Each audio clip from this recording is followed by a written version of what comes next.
Welcome everyone to the week 4 of Fashion Metaverse Conference 2025.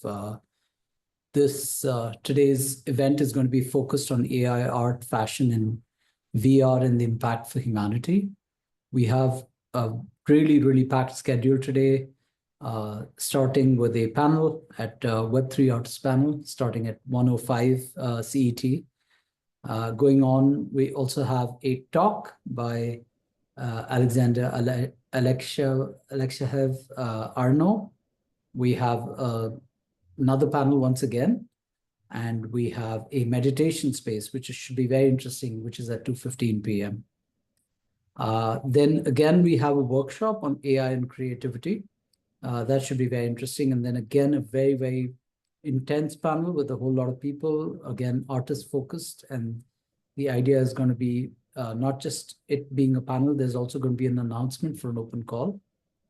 Then we have a distinguished speaker from London. We have Jens Laugesen. And then we have another talk as well from one of the famous artists, where we're going to be focusing on the world's first sandbox game themed cafe and bar. Then we have a couple of talks again and a workshop, which is going to be focusing on transforming your digital avatar into a fashion icon. So that's going to be a lot about virtual fashion and virtual influencers.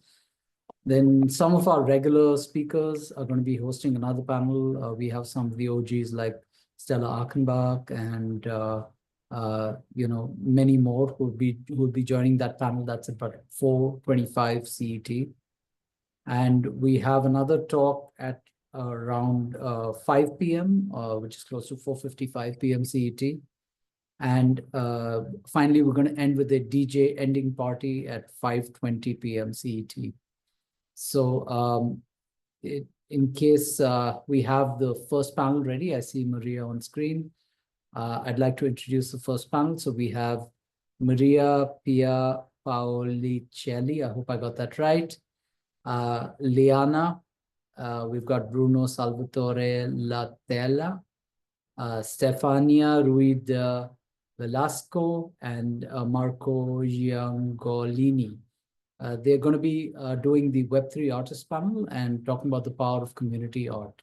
So if you guys are ready, I can mute and you guys can take it over from here. Yes, thank you for the introduction. Hello, everyone. I'm Maria, co-founder of Crypto Girl Community, which is the first Italian community of women in Web3 crypto space. We have been doing many events and also digital art and phygital art open calls. And we have international artists joining the community, and for this occasion, we have selected 4 artists. You can see them on the space, the selection, and also here with us we have the artists joining. So I think they can explain better than me their artworks. I don't know if Bruno or Marco, you here? Yeah. Okay. Hi, Mary. Would you start? Good morning. Yeah, absolutely. I come from a very long night. Sorry, guys, because this night I made a big activist event for a series of things that happened in Italy in the last period. So for this, sorry for my face now, but I try to explain my artwork that is Promethean projections. So now I don't see you guys, so I explained these artworks in a good way for you, and I hope that you will stay good. So Promethean projection is a visual and philosophical meditation on the paradox of human power in the age of technology. In fact, if we think about the last 50 years, we can think about a series of philosophers like Gunther Anders or Aldous Huxley that talk about the technocracy in the world. So this artwork contrast, the artwork contrasts light and shadow in a denim tension, where a central figure radiated by a golden glow embodies the Promethean act, humanity, like Prometheus, has stolen fire from the gods to rise above its condition, yet now faces the immense responsibility and fragility that such power inherits. The two spectral silhouettes that you see in the side emerge from a background of dark, fluid brush strokes symbolize the unrest and Promethean shame described by a point Gunther Anders. They represent the shadow of humanity, caught in the dilemma of possessing a technological force that seems to exceed its ability to control and comprehend. The contrast between the luminous center and the surrounding darkness suggests the intrinsic duality of modernity. On one side, the light of innovation and knowledge. On the other, the shadow of risk and inevitable existential inadequacy. The composition framed in an ornate, solemn border and invites the viewer to reflect on the contemporary condition where progress and technology, hope source of emancipation, carry an essential weight that shows Prometheus' complex legacy. Thanks. Thank you, Bruno, and for your amazing artwork, for your explanation. You, Stefania or Marco, can you continue?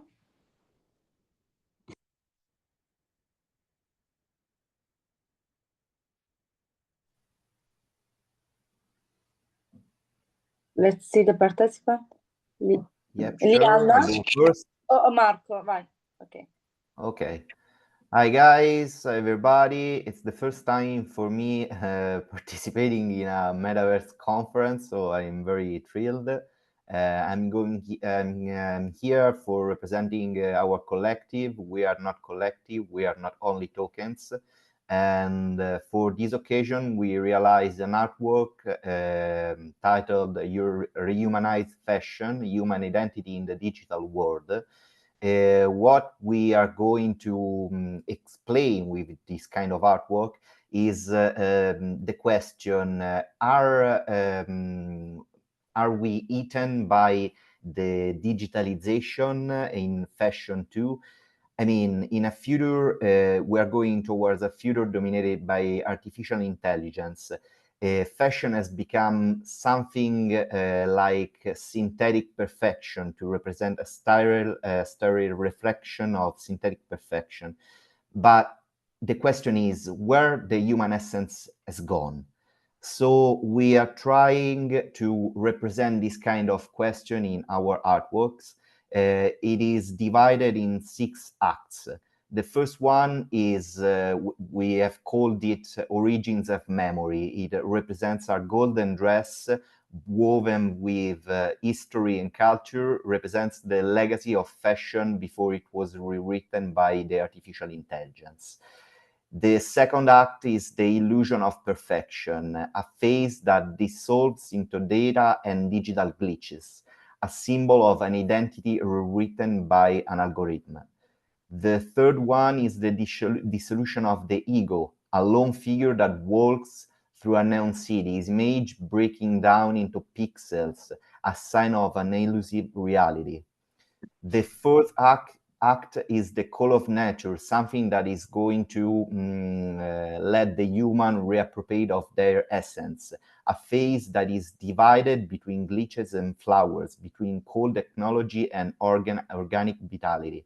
Fashion tries in this way to rediscover its human soul. The fifth act is the conflict between reality and virtual. The fabric of the dress is made of pixel. The skin reflects the screens, but in the eyes there is still consciousness. And the last act is the revolution of human being. A futuristic dress moves with the light and the wind, a symbol of the newfound balance between fashion, innovation, and humanity.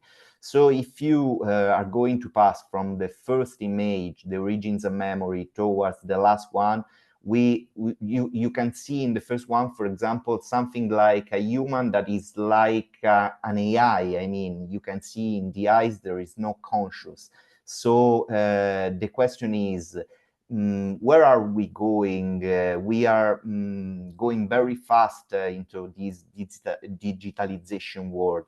So we maybe have to step down a little bit, to calm down and to rediscover our essence, our soul. And this maybe is going to be reflected also in the fashion context, in the clothes, in the way we are going to think about the dresses of the future. So this is something that we aim not to be completely disappropriating from the humanity, from the human soul. This is, I mean, our artworks, and I think and I hope that you are going to like it. Thank you. Fantastic. Thank you, Marco. Very inspiring. So we have now Stefania or Lianna. You can follow Marco. Okay, so the three artworks that I've got, so if we're looking from the right to left, the first one is Memory and the Elephant. This work represents the concept of, the elephant in the room, a metaphor for an issue or a problem that is present but goes unacknowledged, right? And it serves as a reminder to have the courage to address difficult conversations and issues as they are fundamental to our growth. The title Memory refers to the idea of never forgetting where we come from and how our accumulated experiences shape who we are. And in the middle one, it's a meta state of mind. Meta state of mind is a multi-layered exploration of the current state of the metaverse and the ways in which we interact with it. The piece, begins with a futuristic technology-themed background, featuring grid outlines to convey a sense of simulated program. And in the center of the grid is a silhouette of a woman's side profile, symbolizing the anonymity of users in the metaverse. The hand-drawn image of the avatar wearing a VR headset connected to the metaverse through cables further emphasizes the theme of technology and its impact on our perception of reality. And for the last one, it's Eternal Blooms. So basically, it's just, as the lotus emerges from the muddy waters, blossoming in pristine beauty, so too do the caregivers navigate the complexities of grief and loss, transcending their challenges with grace and fortitude.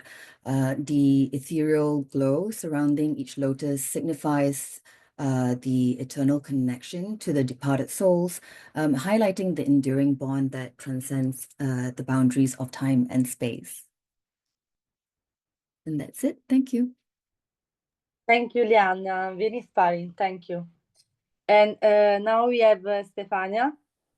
Hi, can you hear me? Yes, we can hear you. Oh, perfect.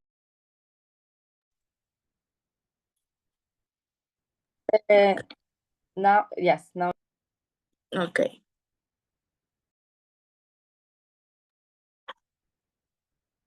Is it working now? Yes, it's working. Okay, perfect. Hi, everybody. Well, thank you for having me here. I want to share a little why I started trying to mix AI to my idea of my collection.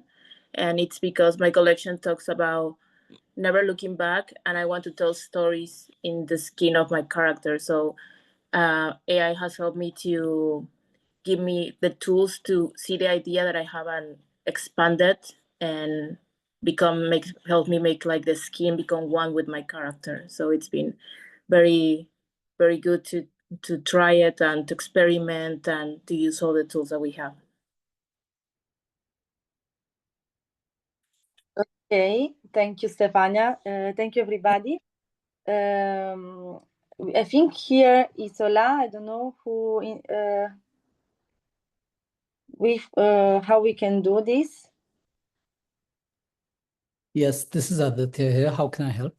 Do you need Yeah, to? no, I think it's everybody explain their artworks. So yes, I think we if are we on time, we are okay.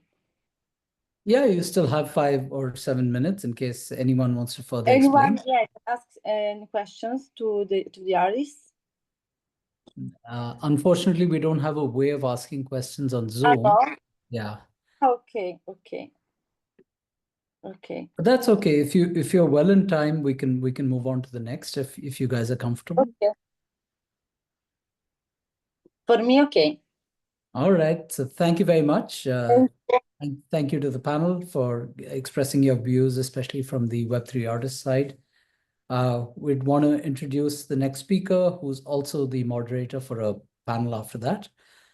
So introducing Alexander Alexishev Arno. He's, his headline says technology for humanity and humans. I think that's a very bold statement. And it's also a very noble statement. He focuses on innovation, philanthropy, culture, diversity, inclusion, sustainability, and if you know him, you'd know that these are not just catchwords out there. This is something he stands for. So he's going to be starting off with speaking about Choice DAO. And then from there on, he's going to be moderating a panel on VR impact for humanity, where he's going to be joined by Lisbeth, Josh Garrett, LM Designs 8, and Nico Farah. Nico runs a very interesting podcast by the name Emergence Show. So in case, Alexander, if you're ready to start, the floor is yours. If you need more time, we can wait a couple of minutes because I think we are at least 2 or 3 minutes early. Okay, I'm guessing Alexander is not on this call. So I'd request everyone to wait a couple of minutes while Alexander joins.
We've just heard that Alexander will be joining soon. So because the previous panel ended a bit sooner, so we've reached out to him and he should be joining soon. Till then, we'd request everyone to see the visit to the spatial locations and enjoy the spaces that we have. And we should be back in a couple of minutes.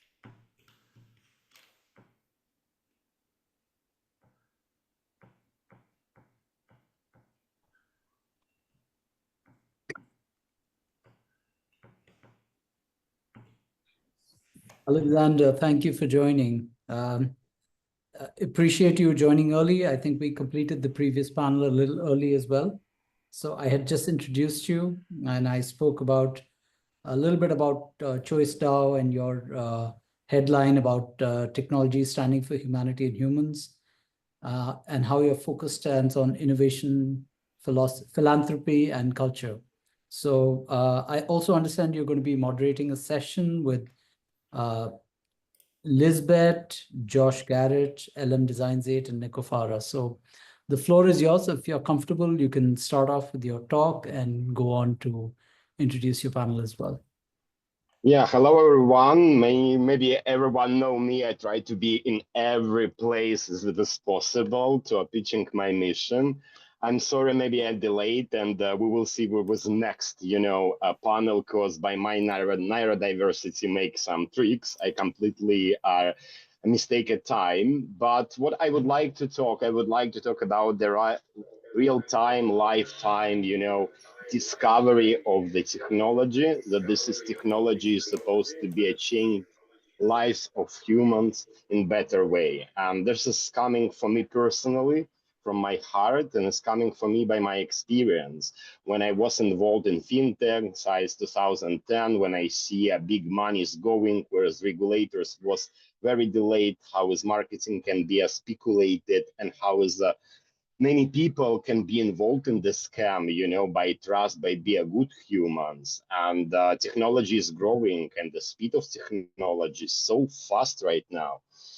And this is a very important topic that I'm discovering always from many perspectives, and I'm learning. I don't think that we have, institutionals, about the Web3, because it's pretty new. Is a new era of internet. This definitely will be on daily basis working for new generation. We are people who is pioneering and put right sense of this technology, because this technology end of the end is just a tool for humans, and empathy, this is very important to have. And my dedication for human-centric tech in real time, there is improve my research is choice. Choice at the moment is a digital foundation that stands for culture of diversity and inclusion through secure and immersive technologies. And by this, what we would like to say is that we are transformed, because the idea coming 7 years ago by myself, by my needs. I was a kind of user that I tried to, find always a product fit, because we need to find the balance of the innovation, but also monetization. This is very important. And Choice as a community give us big chance to co-create with a huge amount and the pioneering people in the Web3. There is give us chance to really establishing a bit different culture, or start to establishing different culture. And Fashion Metaverse Conference, there is a really part that I'm seeing is a co-creation, a lot of people together. We are gathering and we are talking about the better future. It's a super alive with our vision. But Choice had a transformation during 7 years from my personal idea to our DAO. Choice establishing as a DAO, and this year we are start to be as an organization. It's not community anymore. It's not centralized on my opinion and my decision and vision. I start to distributing my power for others, who was contributing and really supporting Choice to growing on the stage where we are. And there's a main purpose to doing is make it round table and have a treasury, get some funds and start to like rewarding the people and make it as organization more visible. You know, we're not going to publish token. We're not going over promising. At the moment, we are slowly synergize in round table again, and we are thinking about the products that we envision, and in research stage that is choice ID, maybe someone heard. So is the thing that is going on, and I think it's 10 minutes, not more, not less. I think I'm delayed already, and let's figure out what the panel we have, or maybe some questions. I don't know how we'll do, because I was overstressed with a mixed time in my mind. Sorry, guys. No worries. So we don't have a method of conveying questions to you, but if you want to move on to the panel, or you want to keep it open, we'll leave that to you. So we don't have a way of the audience asking questions, because it's only the speakers on Zoom. Sounds good, because again, my mistake, and I'm sorry with the timing. I really understand different time, and then I invite panelists to the session, and the panelists maybe not can be all of them arrive. I need just to check what is going in the metaverse. Does Lisbeth with us? Because I'm think guys expecting if we are doing the a panel inside in the metaverse. How do you feel about, and is a possibility of this? We can restream what is going in the metaverse by panel to you. So are you saying the panel members are present in the metaverse right now, or they're going to be coming? Exactly. Yeah, I think there's like there can be like not full like panels, because again, my mistakes. I invite people on the different time. I'm apologizes. My brain worked differently sometime. And second part, the people they are in the virtual reality right now for these panels that we expect to be there. I see is always helping to invite the people into our conversations here. We have LM Designs, who is a hosting virtual reality panel, who is having a birthday today. And maybe we can start gathering with LM, and we start to move these all questions if she with us on the Zoom. It was not usual for people from the virtual reality to be present on the Zoom. So do you want to? Okay, so we have someone here. That's good. Hello, you beautiful souls. How are y'all doing today? It is so wonderful to see y'all. I know that we are doing this inside of Spatial. Thank y'all for bearing with the technical difficulties. I am LM Designs 8, and it is a pleasure to be here with y'all experiencing this fashion metaverse conference. Is beautiful and amazing. We are trying to get everyone into the same server, so we just need 5 minutes for everyone to recycle out, and then we can get everyone back in on the same side of things. Thank you so much. Can you all hear me?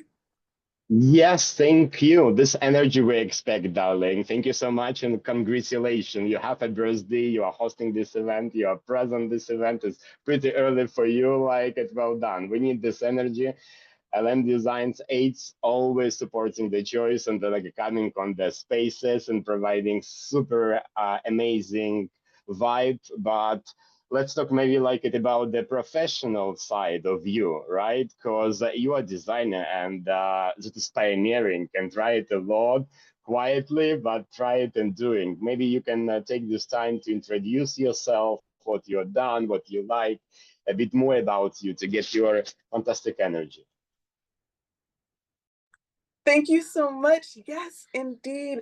I am living, loving, and enjoying all of the things that are part of this community, part of the growing that we're doing here, learning new technologies, exploring how AI fits with my collaborative ways, my energies, how I can embed my physical to digital nature. These are things that I am super excited about and loving doing right now. So I am full of the energies here that you see inside of this beautiful space that we're in, and I transcend it from a physical starting point. Most of my artwork starts in physical form. I sit and meditate with my own sound bowl meditations. I blend together my own micas and make my own paints. And then I do paint pour canvases. So I make physical artwork and I just let myself sit with the canvas, let it do what it wants to do, fill it with the silica so that the cell work comes out and you can see all of these amazing cells when you flame it with some fire. And that's where it starts. And then I embed it into, if you see myself inside of the digital right now, the flowing material that you see, one is my logo, but also is one of my paint pour patterns. The outfit that you see here is part of Wear the Drip collection. So that is including one of the patterns that I made from the canvas pieces. I try and inject my healing ways into everything. So for me, it's a way to connect that I had not had access to before. I'm empowered and inspired by those around me. So it becomes collective art. It becomes artwork that will never cease. I'm so elated to be here and filled with such gratitude to be part of this community and be building. I wear so many different hats and so many different sides have just lit up because of the inspiration that I found here. I did not play with Unity before 2021. When I entered into the Web3 space, that was when I was like, okay, Blender, let's see what this does. Then I opened Unity and all of that. So coming into all of this, becoming a Spatian guide was phenomenal. It changed my world. It opened me up and allowed me to connect to the communities that I'm a part of, the MIDI Punks community, Choice. All of these different things have allowed me Everywhere. So thank you. You kind of start to answer on my second questions, yeah, and maybe I can ask if you have a close contact of Josh Garrett, yeah, just to drop him a message that is maybe we are starting a bit late. But this is second question, like I will go to each to asking this part. The second question about your experience, because I know that you are not only into our virtual reality, yeah, and you not was like only a special guide. You're contributing on XR in general in many perspectives, yeah. And I know was collaboration with AGVS during the Ethereum Community Conference. Was event. There's your avatar was present. Maybe start to explain us when you first time is from technical perspective. You touch AR or VR, yeah, and what you like in VR or AR, and how you're blending in your work. Most certainly. I have to give a huge shout out to Cyber Nerd Baby, because one of the reasons why I even started to dibble and dabble in AR, XR building beyond what I even considered, because you wear so many different hats, you don't necessarily think that you're this, think that you're that, but you are. So I definitely have to give a shout out to Cyber Nerd Baby. Definitely helped me come into owning being a developer, being a builder. I came into one of their experiences where it was something that it made it so it was like Fifth Element is here right now. I've been waiting for this all my life. And I was like, oh my goodness, there's builders and ways where this is happening. And I experienced it and was like, where do I find more of this? So that brought me to Spatial, that brought me to Over the Reality. And that brought me into knowing about the 3D and Gaussian splat that I love to do, the geotagging and the power of what we are able to create.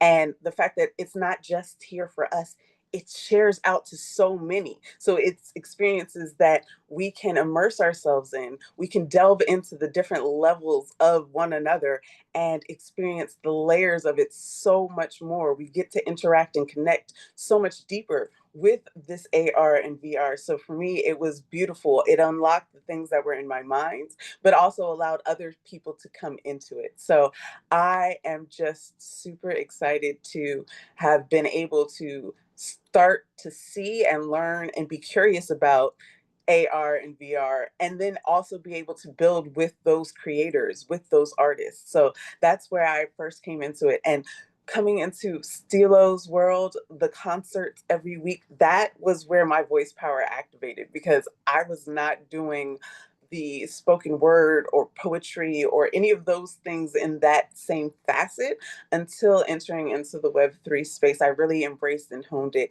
and got my presence and starting points on the digital stage. So it allowed me to strengthen myself so that I could come back into the physical and be that more vibrant, that much more in tune with who I was, because I got to be able to be as comfortable as I needed to be with the avatars that we are our brands. We can be whoever we want to be, and we express ourselves how we are able to.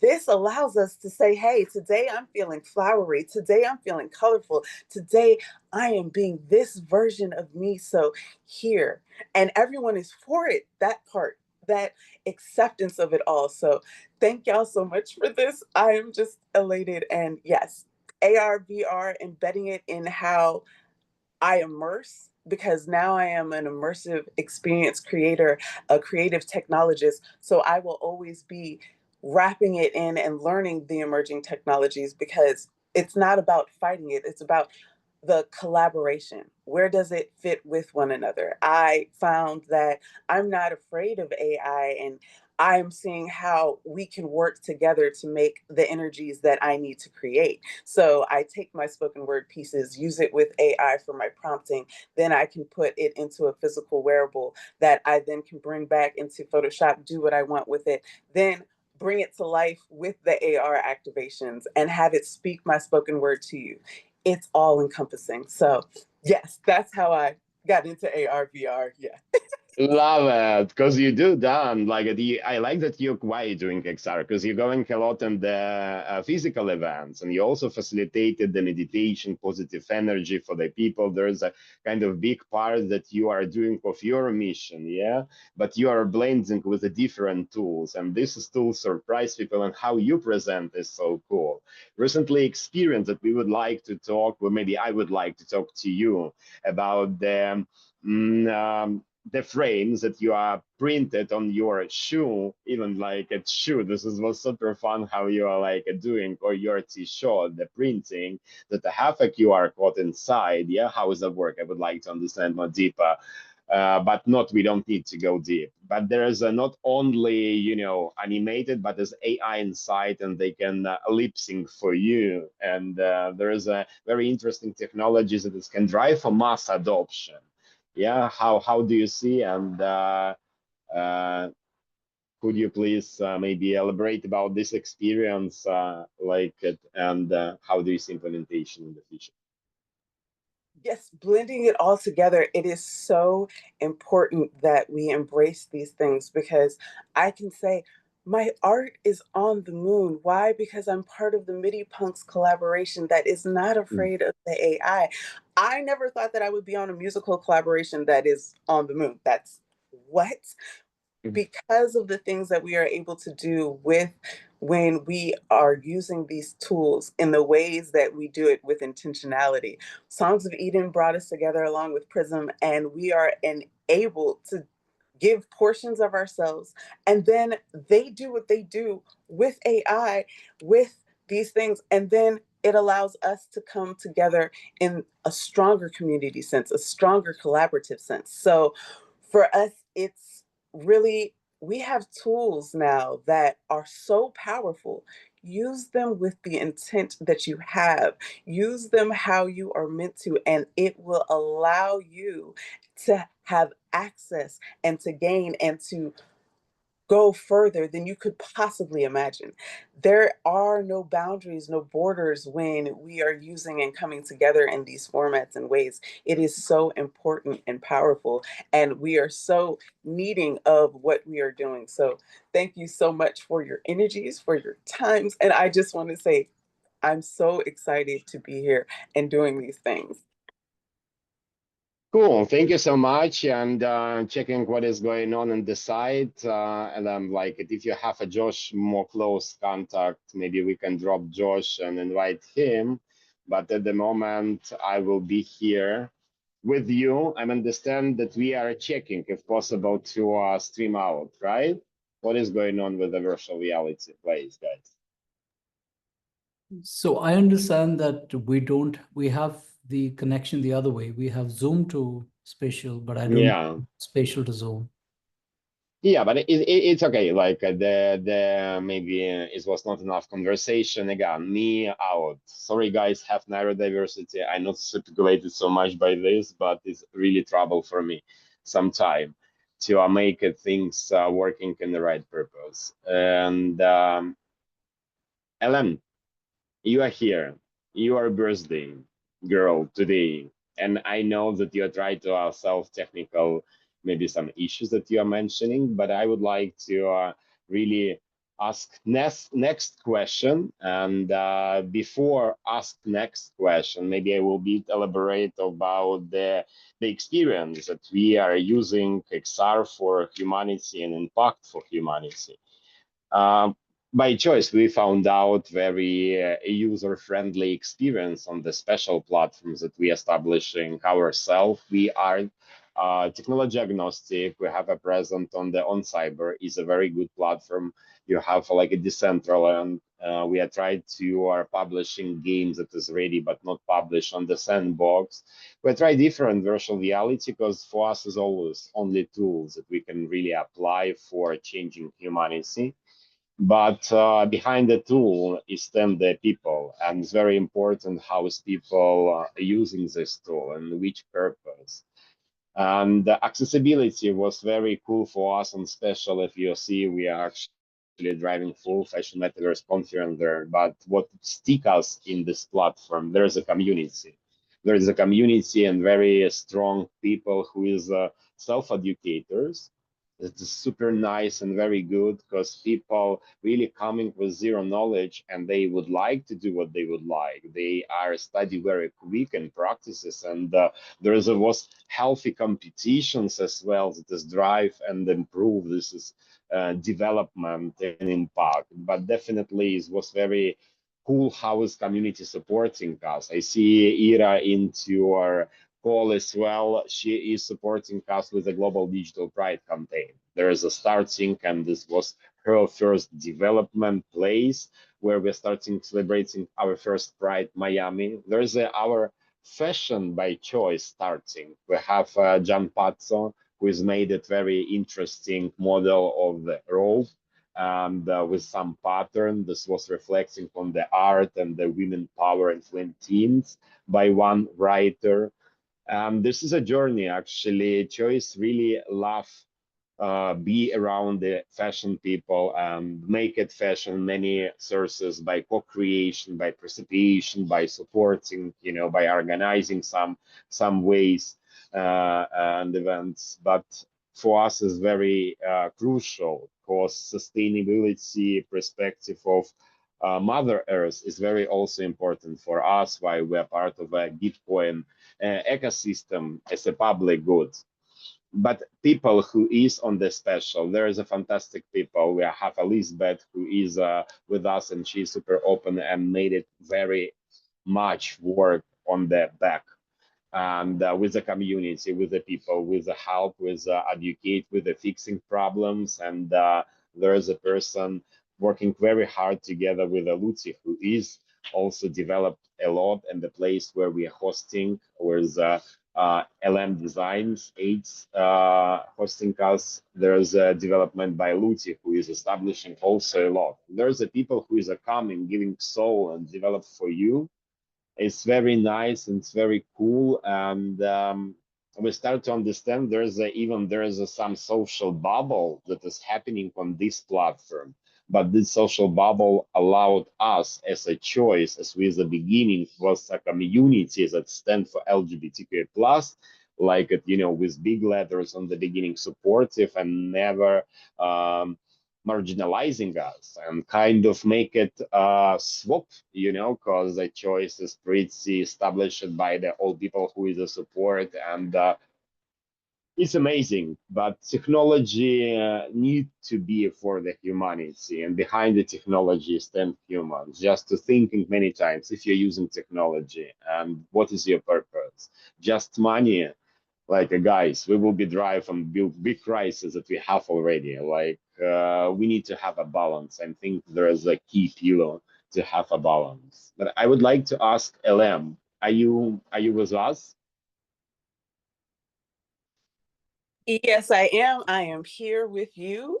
Most certainly, I am working on getting the technical issues fixed. So that's why you do not see me, but I am here definitely.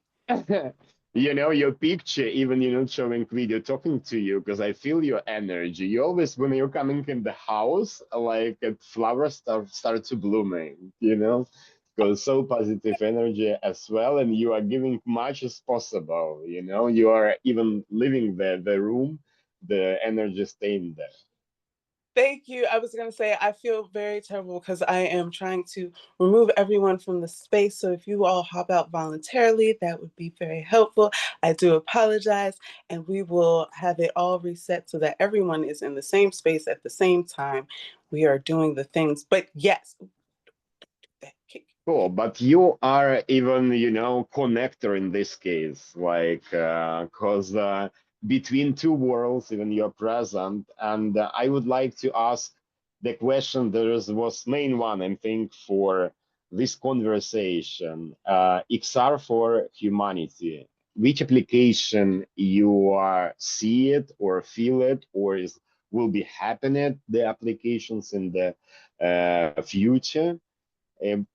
XR impact for humanity, like how you understand how is applications can be done.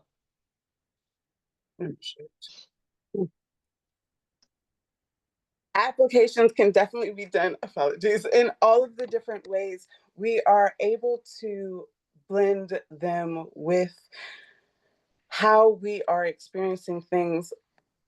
Oh, I apologize. I'm trying to get. No, it's okay. Don't worry. Like, don't worry, because I know that you are doing the work on the back end. You are moving people in the space. You are also creating very beautiful, in blue color avatar. This is dedicated especially for the Fashion Metaverse conference. And this avatar you can like getting in the place. Whereas meditations room as well. There is also, I think, application of the impact, right? XR to impact, and especially virtual reality, when you are fully can be in the experience and you can meditate, you can add the sounds and cut sounds around you, and you can do whatever you want and see the pictures. And I think meditation is a very strong part of you, because it's maybe this application, if I understand correctly.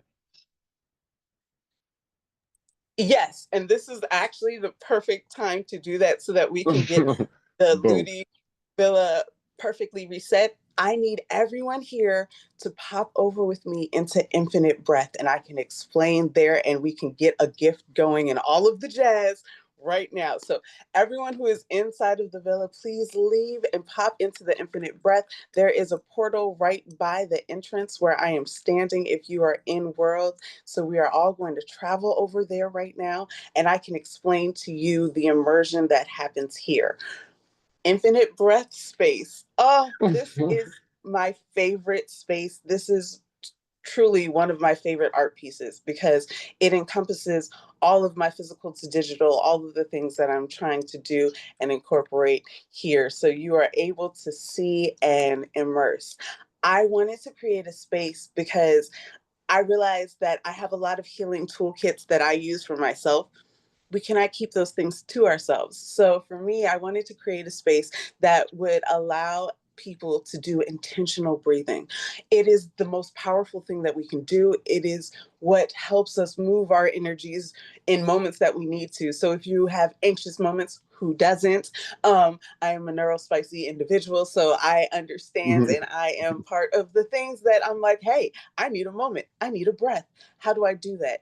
This space helps you learn the 4-7-8 breathing technique. So you are able to be in this space and are able to gain and learn how to breathe, how to relax yourself in moments that you need to. You are also able to learn about each of the 7 main chakras. You can embed yourself and wrap yourself inside of these different auras, whichever one is calling to you. You are able to do that here in these ways. So with that, I allow myself to embed the teaching, the knowledge shares, and also allow you to have personal meditations that include my sound bowl meditations, because each of the portals around the top that also have the animation that follows the 4-7-8 breathing definitely are connected to the NFTs that I have with my personal sound bowl meditation, healing, and frequencies that are tied to each of the 7 main chakras. And you can do it inside of those portals, out in the personal space, or you can meditate right here in the middle. And this place is embedded with so much healing, because there is other artists who have included their stuff, like Lisbeth, like Ira. You can go back into the yoga section and do yoga together with your avatar to the physical and the digital. But these are the things that are embedded inside of the Infinite Breath space. And if you all join me here, you are able to see that there are so many beautiful things that are happening. And I know y'all hear my son. So if you give me one moment, I will be right back on. But yes, Infinite Breath embeds our energies and we can share it with one another.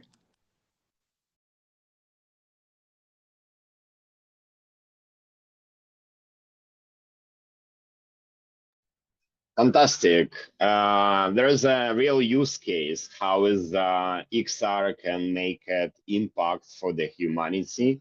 And maybe if you're not experimental any time, like maybe you do not try virtual reality and you think that you need to have glasses or headset or a special strong computer, and especially you can come in by phone. And definitely if you will be at some crowd, like at not super light space, you can go and experimental when you are headphones, you can hear the music added different feelings, music providing the deep dive. And there is a very interesting also for myself, the impact of the extended reality.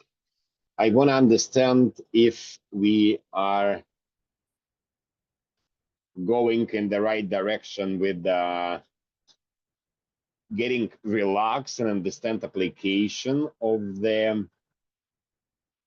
impact by extended reality, but definitely blending is working. And fashion, digital fashion, there's a way to are looking for, right? Because there's also for more playful. People like to get like a strange or new, you know, fashion. This make it uniqueness because it's like related by identity. And there's also like, I think a big impact again, what you done. I would like to step back in and like I talked about your t-shirt. There's like a really good experience, like a half XR on the paint, you know, to animate. There's we know we can do it, yeah, but there's also like the sounds, and plus you are getting not downloading application, because sometimes it's very short stopper, yeah, for us. But it's also like a very accessible experience that you try to always delivering. There's a super cool and impact, not only in meditation, but impact in the fashion as well, right? Yes, that part. You have to meet people where they are at. So when people are ready to come into the different levels of immersion, if you already have it built in, then it's there for them. So people might just want to wear a dress. That's perfectly fine. But if you want to hear a poetry piece, an energizing, uplifting spoken word, or just a hello, you beautiful souls, well, then you'll look at your dress through the apps that I've made, and it'll activate in that way. It'll lead you to these spaces, to these places. The things that we are creating can be so much more than just a space for us to hang something. No, we are here learning one another, growing within one another. When Stilo does on the spot, he's making music and we are all jamming and vibing and giving input. We literally made a whole piece together. That is beautiful. That is powerful. And yes, there are some who are like, wait, aversion to it. But those that are building with the intentionality that we have within us, those who are here doing and lighting the universe in the ways that we are, those We are building the bridge that will bridge those who are needing to find their way and haven't found their way yet. We are here for it, and we are building it where you can enter wherever you are comfortable at, because we understand that it's navigating the new, but we're here and building it. So yes. Thank you. Really, thank you so much, because it's very impressive. It's very impressive because where you find the power, yeah, because we completely all on this page. We don't need to build the illusion that someone more, you know, success or early coming, they are getting funds, or like at younger coming not getting funds in this industry in general. Yeah, digital fashion and for like the extended reality, no market. Actually, I was yesterday present on big blockchain Israeli conference, Tel Aviv, and there's no corporate like a MetaMask consensus, who is building MetaMask and all these solutions, you know, like building there. But I see no people like even here, you know, and I completely understand that this was also in talk with a very strong people. The market, no market, he is not ready. And we are kind of pioneering and we are pushing, because every time we try to deliver, we have made it different things and we are building with a product, yeah, with a platform. What is was big win, even we are not getting in reward, or people expect fast money. Also, fast money not happening anymore.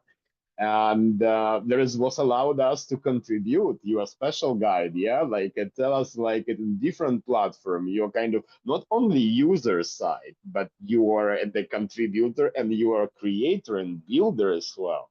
This is part is very interesting, and tell us your experience in this field. Yes, as a creator, as a builder inside of the space, it is one of those things. When you enter into a space that shows you time doesn't really exist in the way that we realize it, because so much happens so quickly at such a rapid speed, you have to guard your energies, guard your times. And it's very difficult, because not only did you enter into a place where tools and technology are rapidly just emerging left, right, and center for you to consume and learn, you have access to more people than you've ever had access to. You are now also time traveling, as in, okay, you are connected to people around the world. So then you really do need to erase time as you had the concepts of it. So we enter into that space and realize burnout is a thing that happens to a lot, excuse me, of people. Yeah, Artists, take water if you need. yes, artists most especially. So we must guard our energies, guard our time, and realize you are doing powerful and amazing things. So be careful with yourself. This space will consume you. You will be doing learning, you will be doing healing, you will be doing growing all at the same time. And when you're doing that, be careful.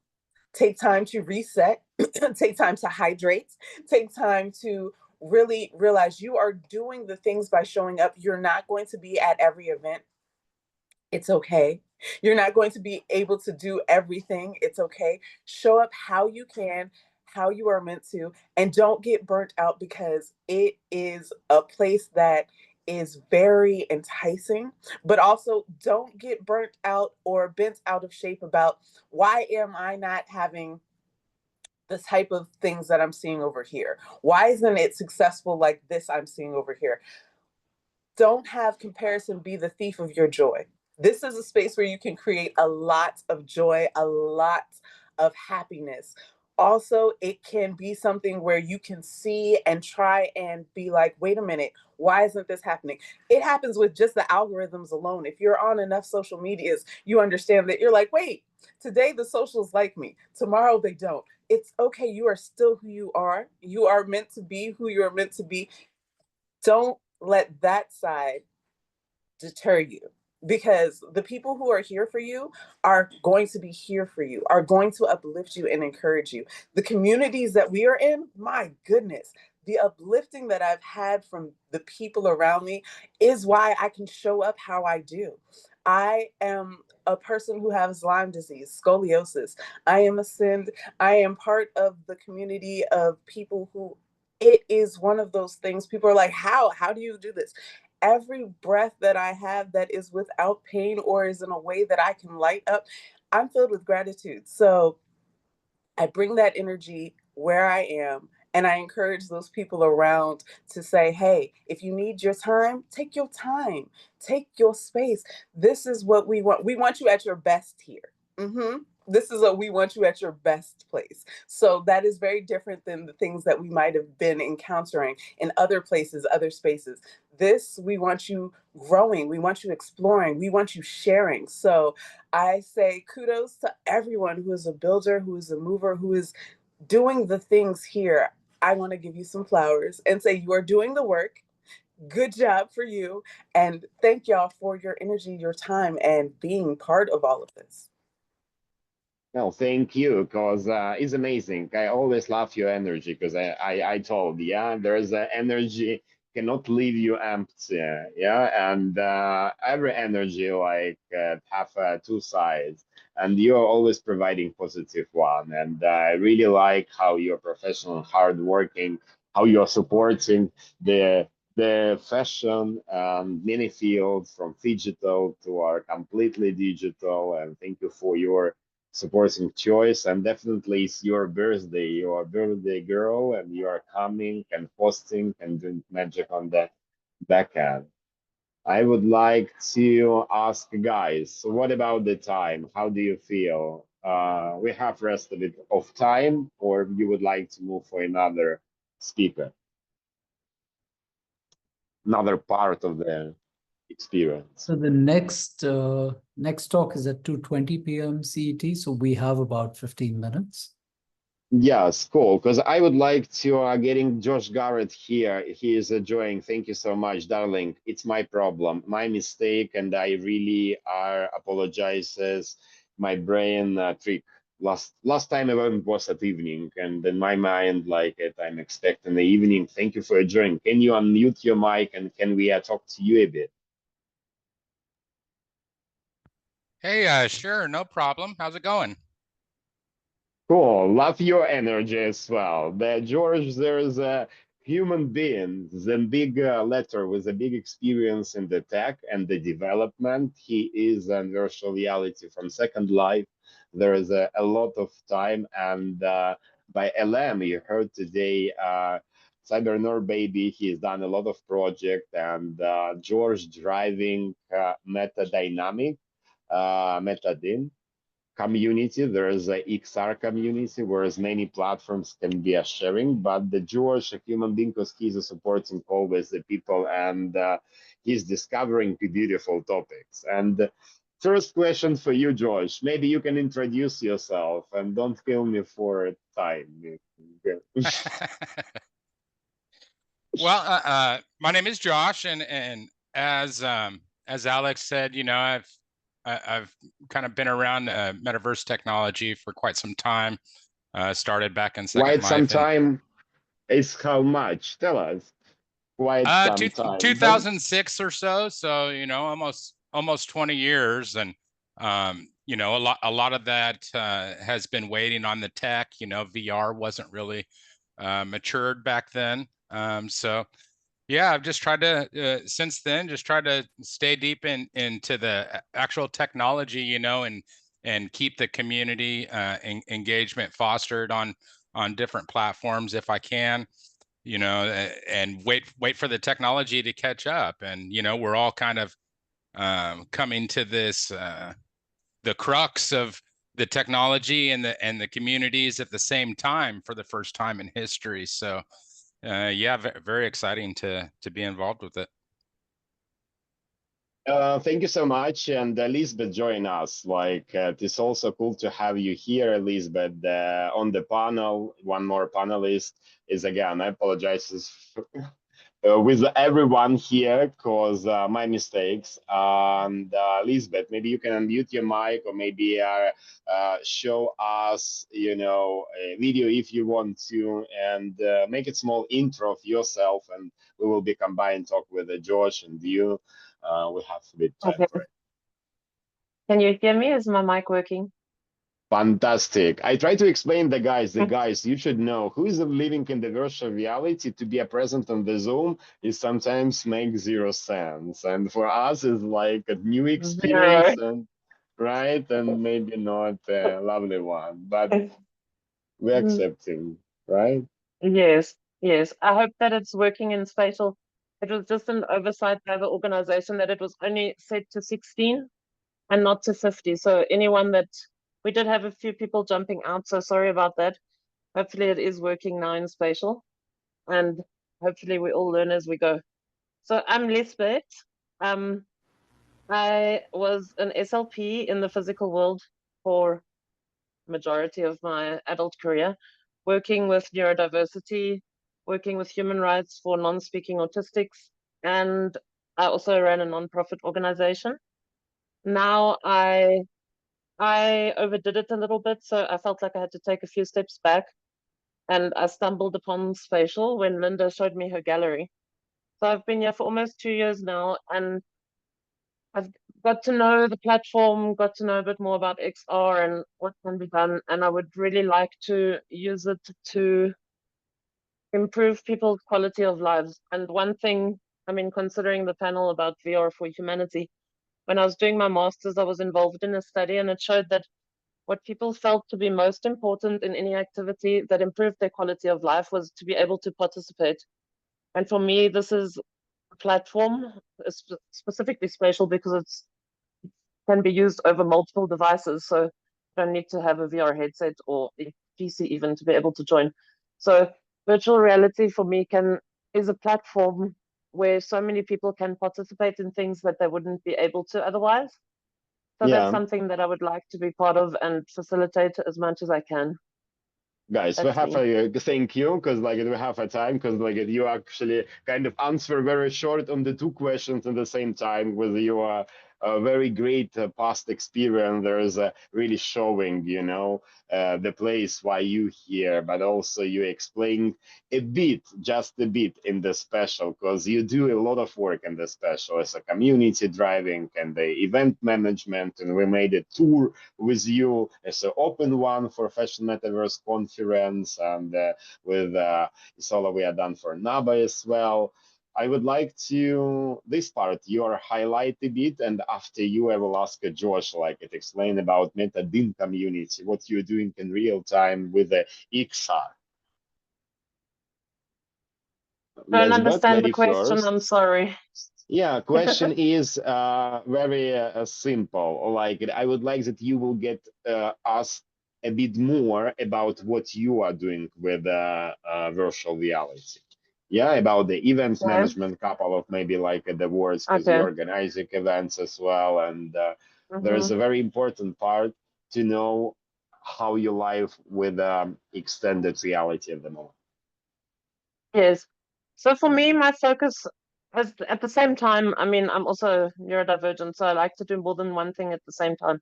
So whilst I'm trying to achieve my goals of creating accessible events and experiences, I'm also learning how to make assets, how to customize things, auras for people, you know, improve the experience overall. I would say my main goal is twofold. It's my own mental health and then to help the mental health of others.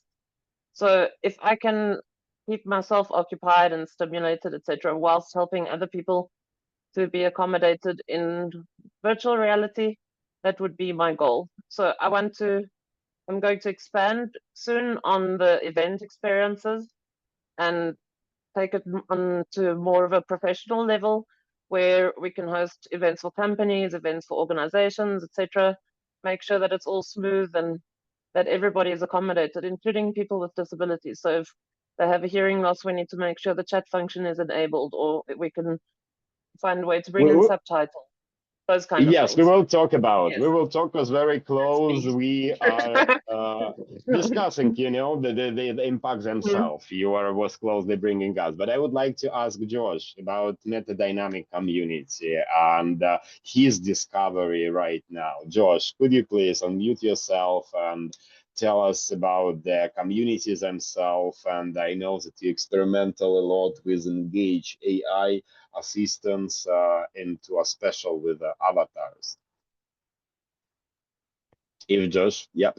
Sure. Yeah, Metadyne or Metaverse Dynamics is a community of builders to sort of in the spirit of open source to share our knowledge and technology with each other to sort of accelerate buildings on multiple platforms. So, you know, I wanted to kind of make it an open space for people, not only for the spatial community, but also offer resources for platforms such as you know, Roblox and VR chat and Decentraland, et cetera. So that's mainly been what it's been so far, and I'm really looking to transform it into a resource where you know, different people can find work, you know, and sort of connect different people, different resources with different projects that are going on, and you know, sort of help multiple builders and agencies, you know, accelerate. It's sort of the main goal behind the entire project is this aspect of acceleration. And one of the things that I noticed is that there wasn't a whole lot of sharing going on in the spatial Discord. So, you know, I really just wanted to make that a place, and you know, hopefully eventually get all this stuff onto platforms like GitHub as well, to where teams can really really collaborate in real time using platforms such as Unity. So. No, it's cool because Choice was like with big pleasure involved. This was Rafsan Islanders development. Theirs was cool experience because including LM Designs, who is providing for quest rewards, and Marcio was making gamification, and Hannah Anton doing some quests themselves inside, and Lucy help, and Abdul, who is involved, like it a lot, and everyone is sitting, and always Josh is coming and really supporting how Josh working in real time. You're supposed to be understand there is not only study, there is a guys like doing and advising by Josh.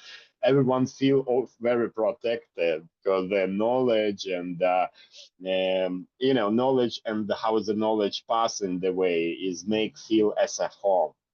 And I would like to ask Josh, you as like the question part of second part of the question about what are you discovering? Can you explain about the AI with XR?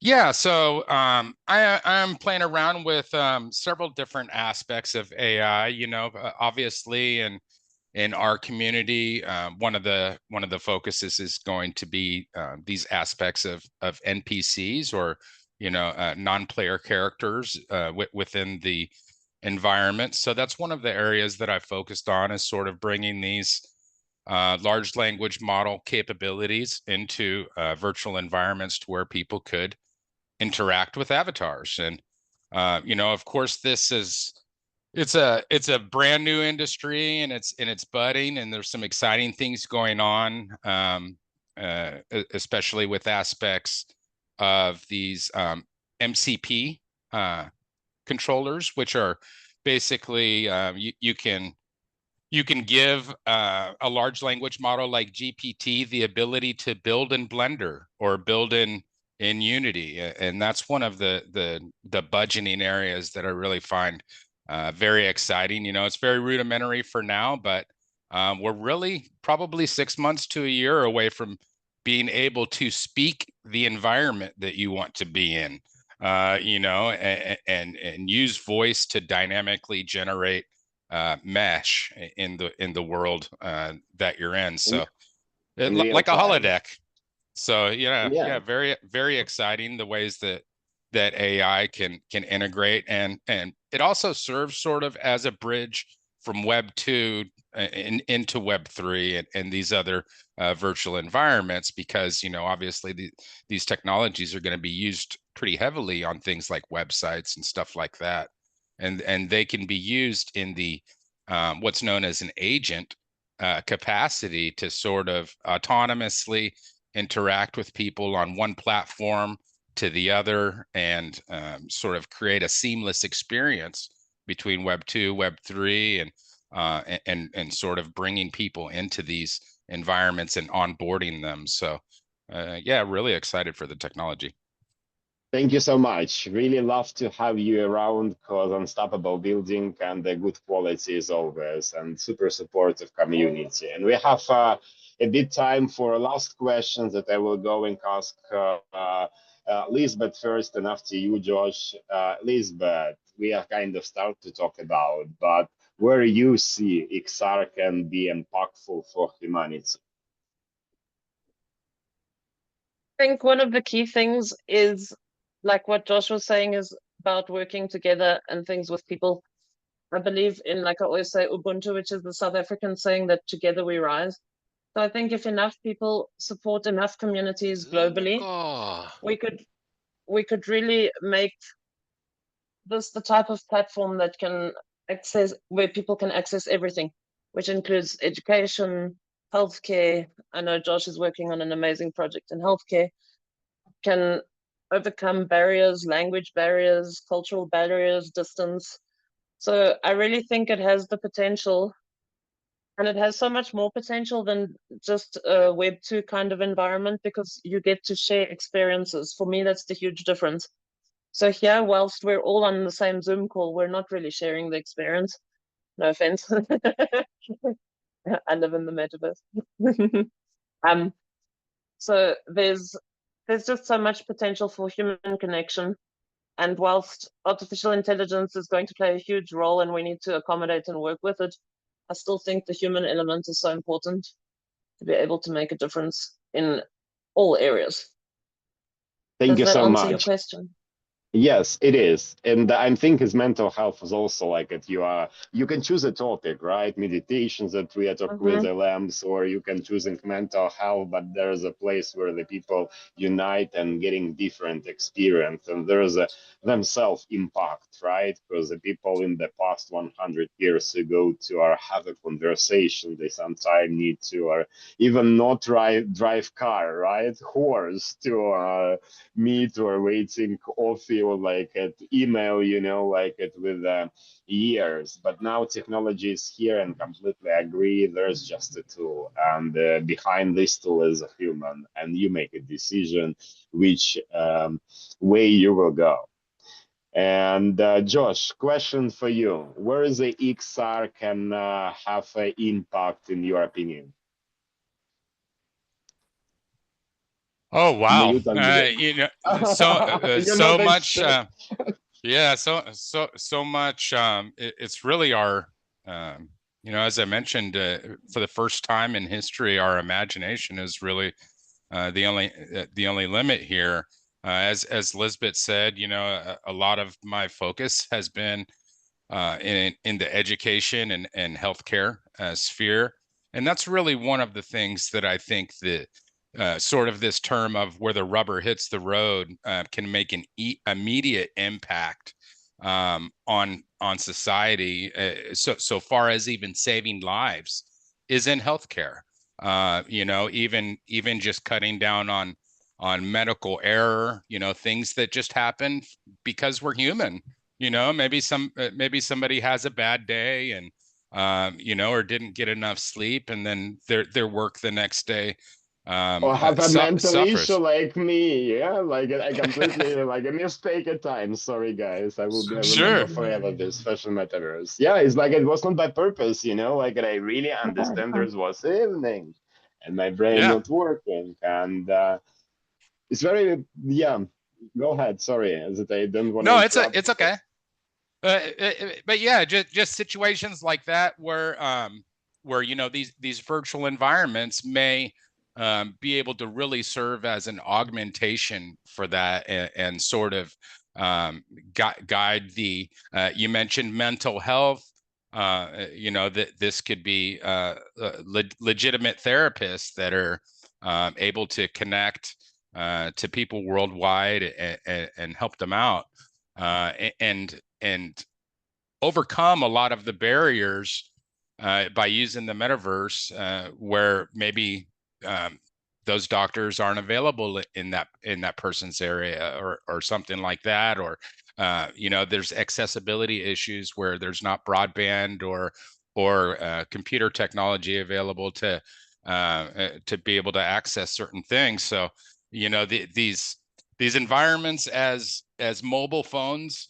have pretty much completely proliferated the world. You know, as long as some of these environments are available on those devices, it really opens up, you know, and connects people that otherwise would never have been connected. So if people were to make a large impact with this technology, that's certainly where I would focus, is using it to overcome the hurdles that people would normally be experiencing with this.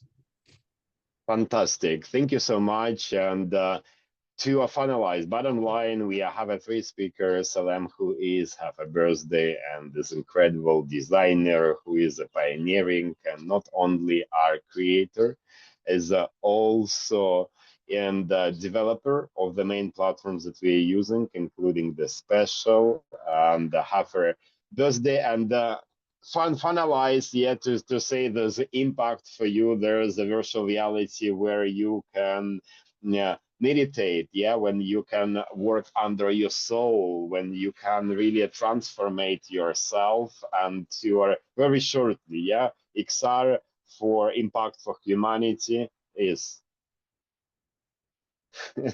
There is such just power. the Yes, with the XR, we are able to create these immersive pockets of peace, wellness experiences, and share them out for anyone wherever they need them at any time that they need them. You can toggle the AR mode and bring these worlds to where you are with the communities and the people who are embedding their energies there.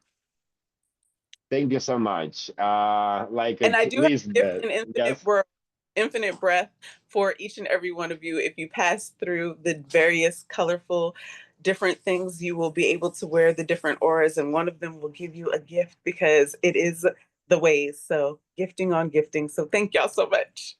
Thank you so much. We will be promoting more, and the special thank you for special avatar on special. Yeah, like, can I say in this way? Thank you. Lisbeth, very short. XR Yes. impact for humanity is. But please just ask Isola that we also share this on Spatial, because the guests are waiting for the screen share and there isn't at the moment. And I've sent DM. Thanks. So cool. Okay. But finalized by myself before we cut it like it. Yes. In this way, I will be finalized for the Lisbeth impact. This is very Okay. important. There's for mental health and definitely for interconnection worldwide, and we can really be synergize and improve our brains together. And regarding the Josh, he is say that is XR impact for humanity is definitely is example of healthcare, whereas medicine start to be a more accessible with during technology, it can be a more high level of productivity, and it mean there's more life will be safe. So thank you so much. Sorry for the mess and misunderstanding, but see you in the metaverse. Like, and I would like to give a mic for moderator. Yeah. All right. Thank you so much, Alexander. I think you did a fabulous job holding it together, and you know, we heard a lot about XR for humanity, as well as some of those use cases of virtual worlds. Next, we have Christopher Sicarella. He's going to be starting off with a hands-on experience workshop on AI and creativity, and then he's going to go on to have a artist panel where he's going to be moderating it along with Angela. And there's a whole lot of artists who are going to be called for an open call, and there's going to be a finalization of artist announcement as well. So Christopher, the floor is yours. You know, we're excited to hear what you have to share. Hello, everyone. It's a pleasure to be your guest, your host for the next half an hour or so at the Fashion Metaverse Conference 2025. I've been following many of the events that have happened already in the various beautiful locations, meeting wonderful people, both speaking and in the audience. According to the official schedule, we have a short hands-on workshop, and I'm keen on doing that, keeping it short. I regret that not each and every one of the open call winners could make it to be here, to be present in person. But I have the pleasure to also share a message with you of Pierre. Pierre is one of the participants and winners presented in the I Rule U2 by Ira Xlab and 9D Ghost as the sixth panel of 6 on the right-hand side. If you're in spatial, if you're present with your avatar in the audience, you see these framed AI artworks, 3 videos, 3 images. It's on the far right-hand side. I will forward a message by the artist. But before we do, I want to share my screen to give a brief introduction into generating images using not Midjourney, not the latest Reeve, but the classic DALL-E, because it's underestimated. And through this, I want to demonstrate what is commonly known as prompt tokenization, how to build a prompt. I'm aware of the fact that the latest AI image generators deliver excellent imagery based on natural language. Some claim that the mysterious prompt engineering was dead. I think being able to write good prompts still matters. Sharing my screen now.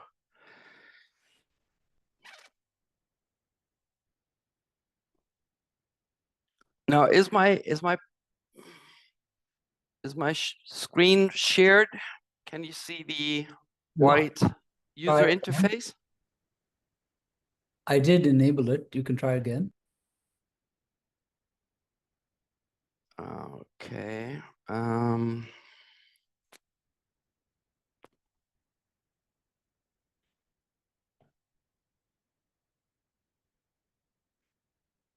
Hold on.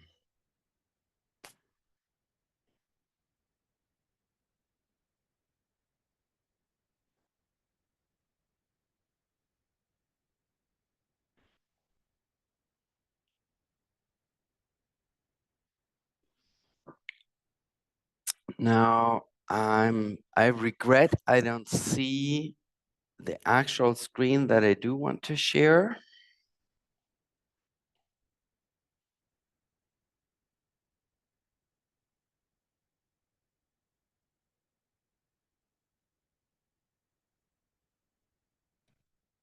Here we go. All right. I'm confident you are able to see the white user interface with the prompt field now. Cyberpunk Yakuza character. Wonderful. Okay, so this is what I want to illustrate, and I'm using a very, very simple, short prompt to illustrate how wording does make a difference when using DALL-E. I will use a Japanese gangster type theme and So within seconds, it generates the image.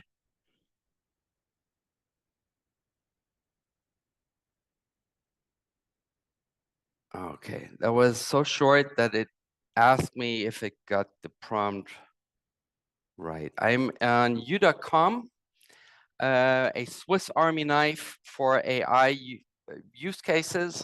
You can use agents, build agents. You select various large language models to work with, generate images. Also, I use it for research and check tracking. Okay, now that was like the briefest prompt ever. And I got an image, which I now, and this is what I'm trying to demonstrate, want to change. I will use the same identical prompt, but change something. I will add something. I will make that a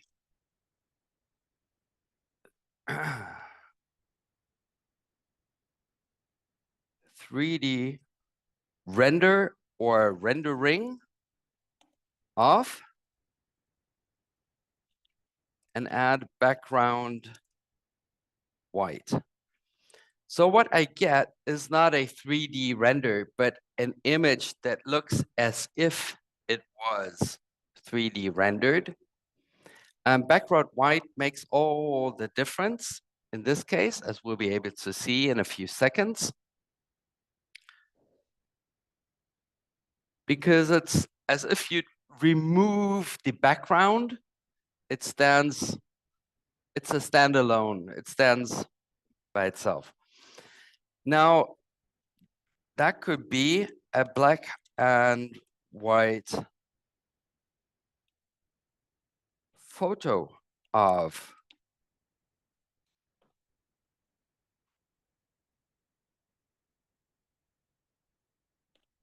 to concentrate. So what is commonly at the end of the prompt defining the type of picture, whether it's a Polaroid or a movie still, or when using DALL-E, you open your prompt with that. It's you have it at the very beginning for best results. It does work in a different way. Okay, we got a close-up shot. And one more thing that I would like to demonstrate, teasing an upcoming open call, is character sheet. All among you who are familiar with animation know what an A pose, T pose, character sheet, and so on is. For those among you who have never heard of it before or haven't tried it in a prompt, I will briefly demonstrate it. Anime sheet, character sheet of anime style.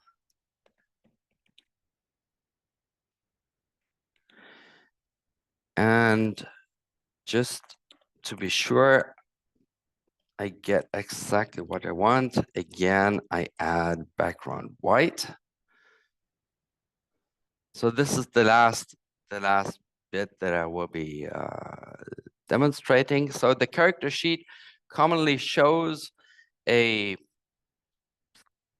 cartoon or whatever character, like from front, back, side, from various angles, and serves character consistency. So to see the same figure from various sides and angles.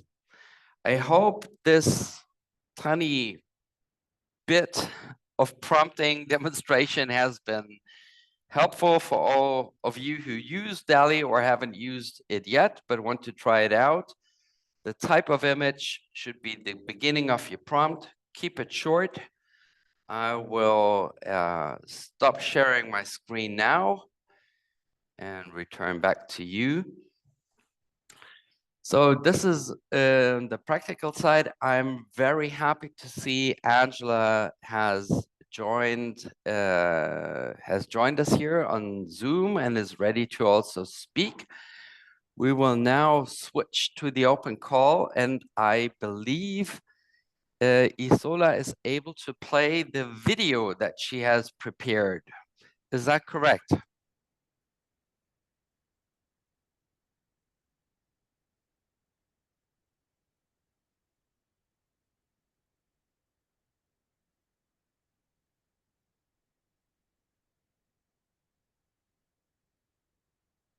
Hello?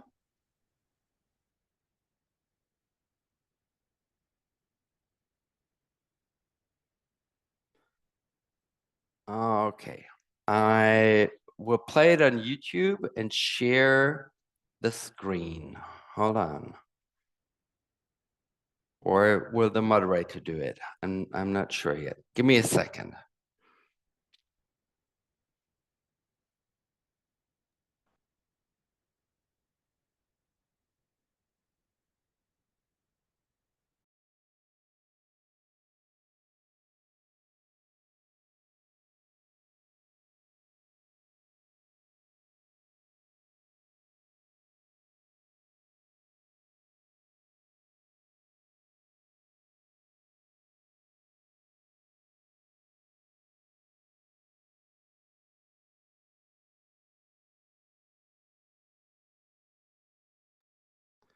Back to screen sharing.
The artist is present. I'm happy to hear Angela talk about her work after the video.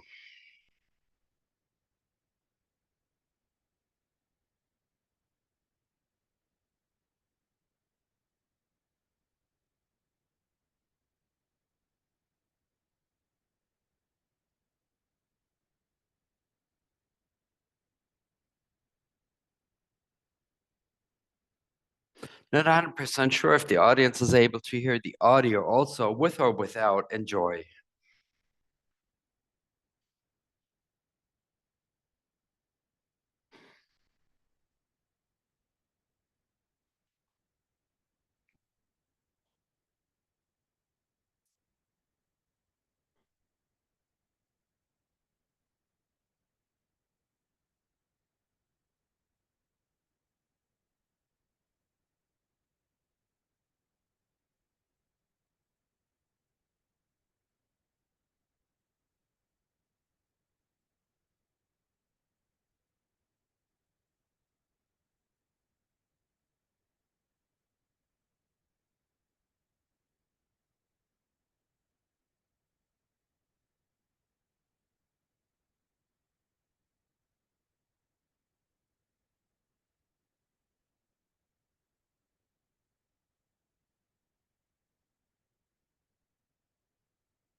That's a video by Stefania, who has background in fashion design and knows more than a thing or two about the tarot cards.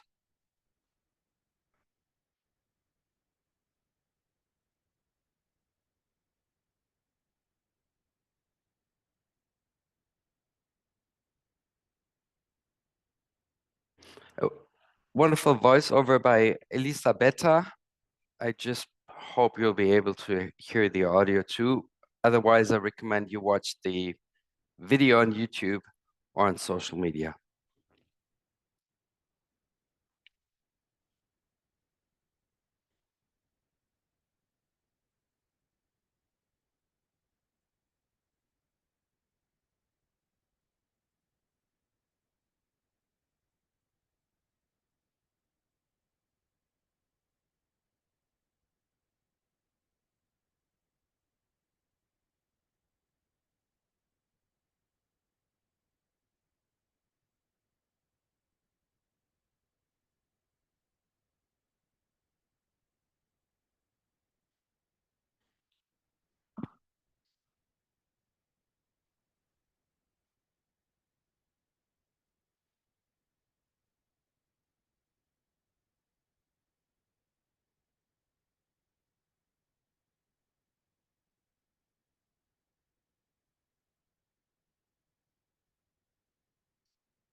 So in this open call, we had great many entries into categories, AI image and AI video, and it was impossible to come to a conclusion who done it best. So the first place is shared by 3 creatives or artists each in each category. There's 3 winners in the video and the image category, and they share first prize.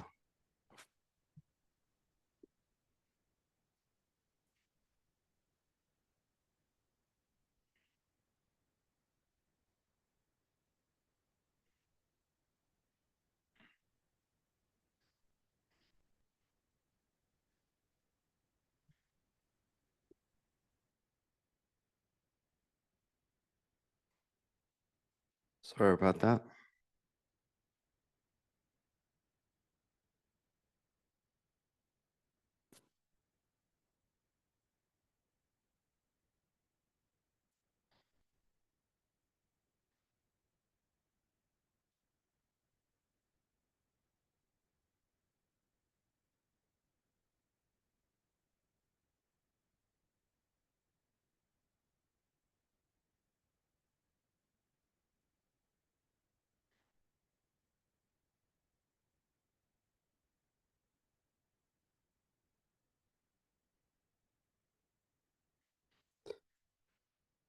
Now, Robin Doris, she's, as you can see, a winner in the entry in the category AI images.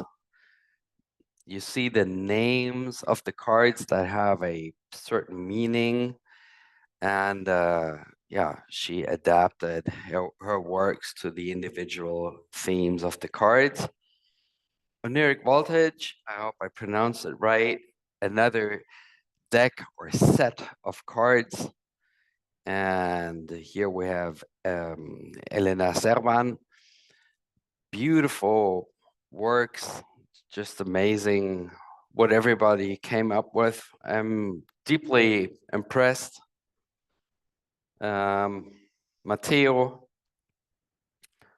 with each and every one has their own style and way of expression. It's just such a joy to have been the curator of this open call. The high quality of entries was, yeah, breathtaking. Helena Banner, Rafa, Paola Rocchetti, Unica, beautiful works, love that style. Oh, Fiona Russell, bright colors.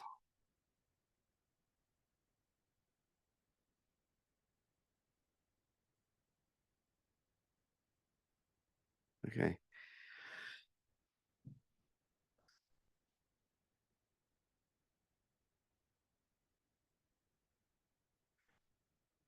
I want to thank you for your attention. I want to welcome Angela, who is present. You have seen her work during the film shown.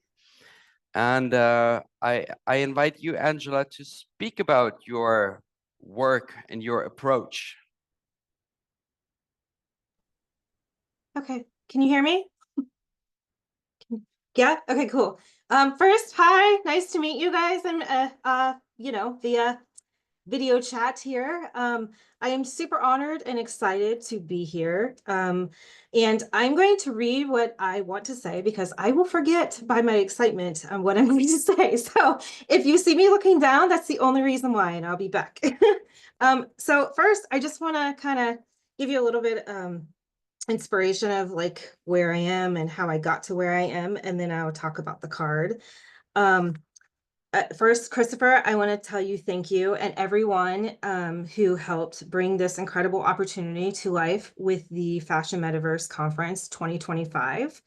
The Draw Card event brought together an inspiring array of talent.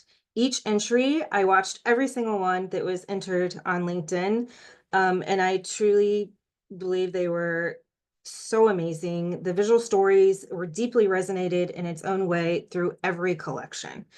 Over the past year, I've immersed myself in learning AI tools, not from just, first or tech first lens, but from a creative soul's perspective. I wanted to resonate in its own way.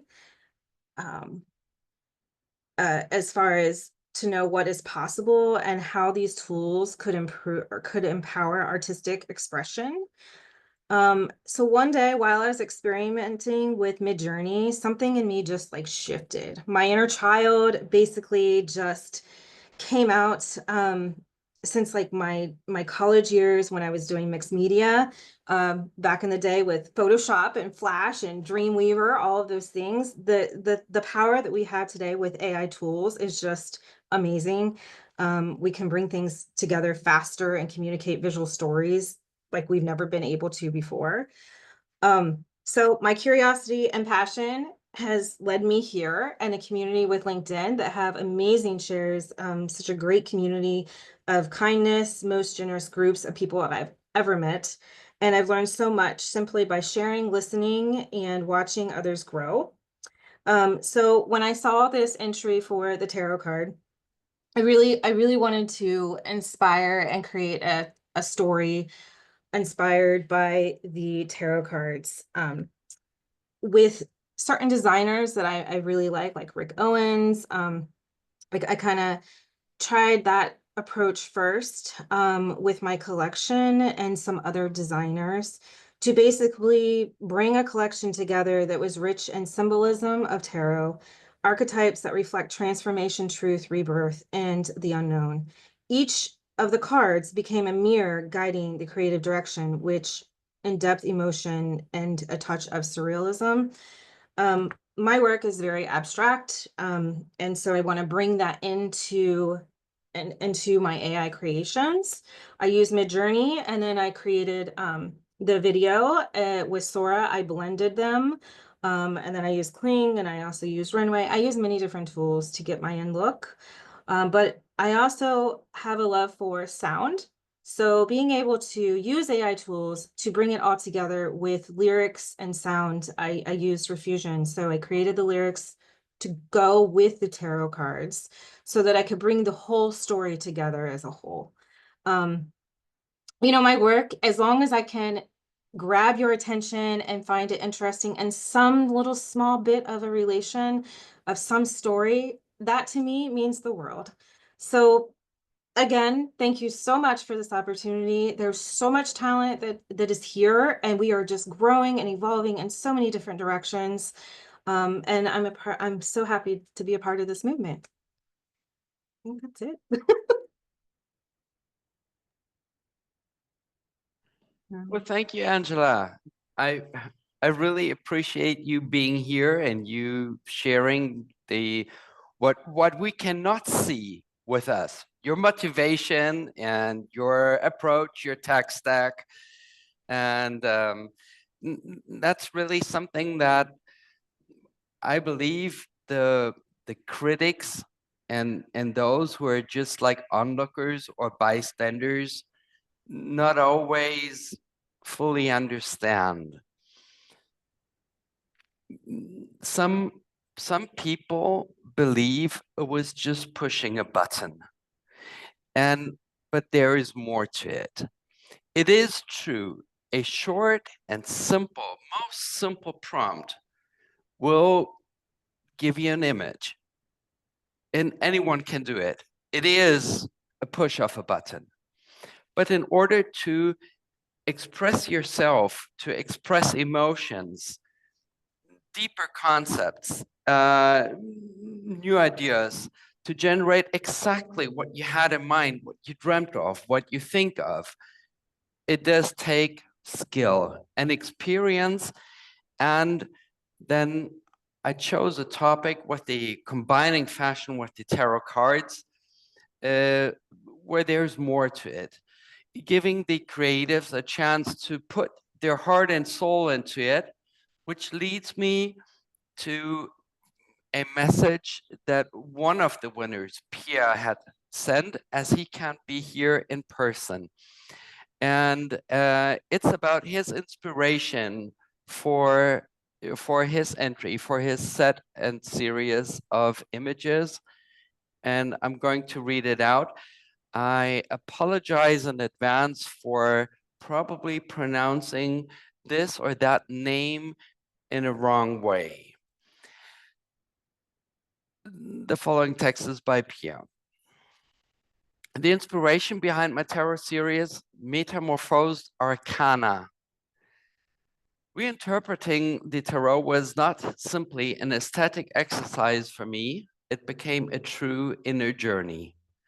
I chose 5 major arcana cards, which are like the trump cards, for the strength of their symbolism and the way they resonate with recurring themes in my creative practice: transformation, intuition, collapse, spiritual healing, and mystery.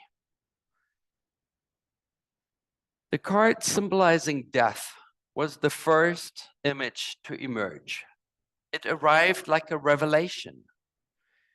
Inspired by Crystal Bowie from Space Adventure Cobra, this figure of metamorphosis wears transparency-like armor. The skeletal motifs don't speak of endings, but of immortality. In terms of fashion, I imagined a fleeting couture piece built around an oversized blouse with satin silk godets, one of the terms I might pronounce wrongly. Romantic and tinged with medieval spirit, to contrast with the theme of death and to evoke the links between neo-romanticism and Gothic aesthetics, somewhere between Gareth Pook and Alexander McQueen. The Tower card is not destruction, but truth. I drew from the sculptural aesthetics of Iris van Herpen, combining fractured forms and organic materials inspired by Angel's Egg, in brackets, Tenchi no Tamago, which remains one of the most visually profound experiences of my creative life. The figure stands in a broken world between floating cliffs and a cracked sky, embodying collapse as elevation, creation through destruction. The High Priestess card became a synthesis of sacred knowledge and futuristic elegance. I wanted her to embody both the androgyny and the discipline of the Ben Gesserit and the sensual minimalism of Rick Owens. Her aura hovers between code and ritual. Her garment, a silent codex, almost transparent, like the real books of June. The Moon card is my homage to dreamlike, powerful femininity. I envisioned her as a descent into the world of the Selenities and works like The Dream Quest of Unknown Kadath by H.P. Lovecraft, bathed in the magical night and infused with science fashion. Liquid satins, lame, vinyl-like patent leather, and surreal silhouettes. The moon guides without ever fully revealing. She is mystery rendered into couture, inspired by Thierry Mugler's hyper-sculptural designs. Each card was born from a sketch, poetic prompts, reworked and refined, and carefully curated references, then owned through successive iterations via AI. I embraced the technology not as a shortcut, but as a collaborator. The process taught me to let go, to let accidents speak, what I call creative alea. I never imagined AI would deepen my vision, and yet it did. This series is a dialogue between ancient symbols and contemporary tools, between mysticism and technology, between the fear of change and what we're willing to become.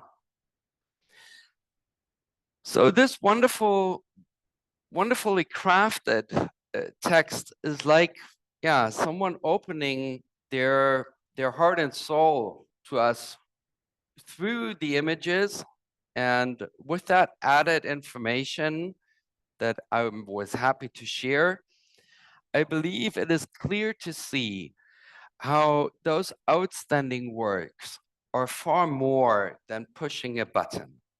It is the result of an inner process, of an inner transformation. There's something happening.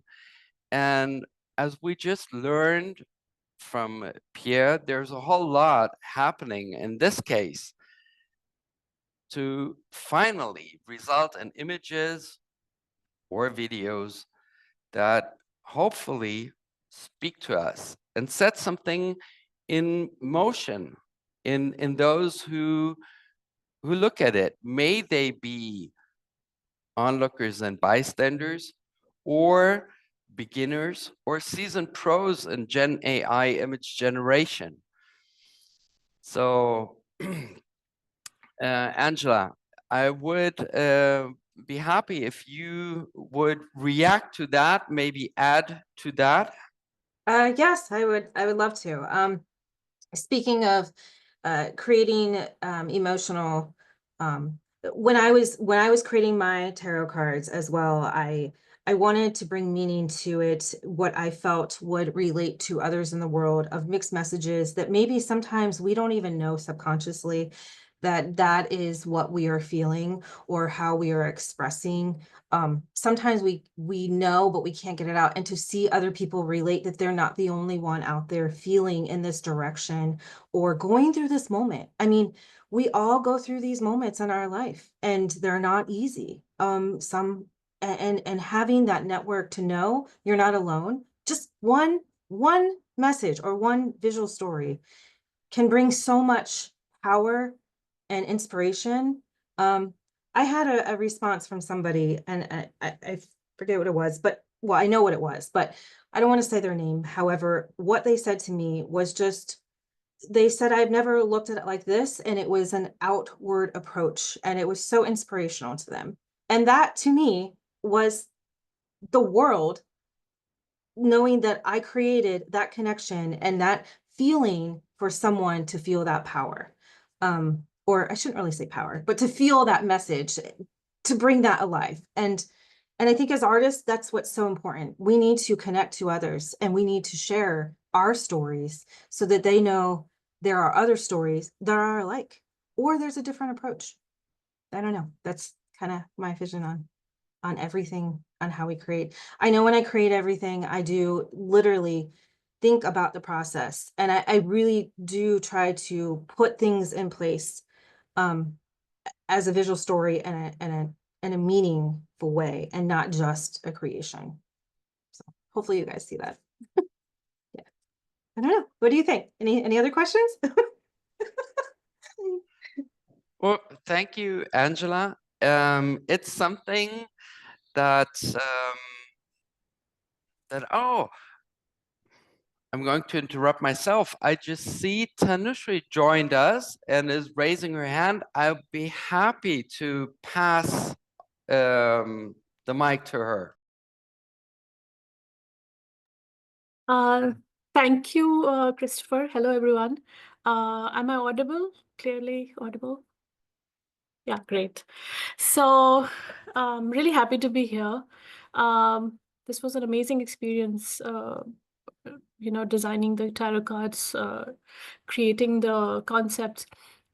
First of all, I've always known about tarot cards from a from a distance. I never explored the meanings behind it.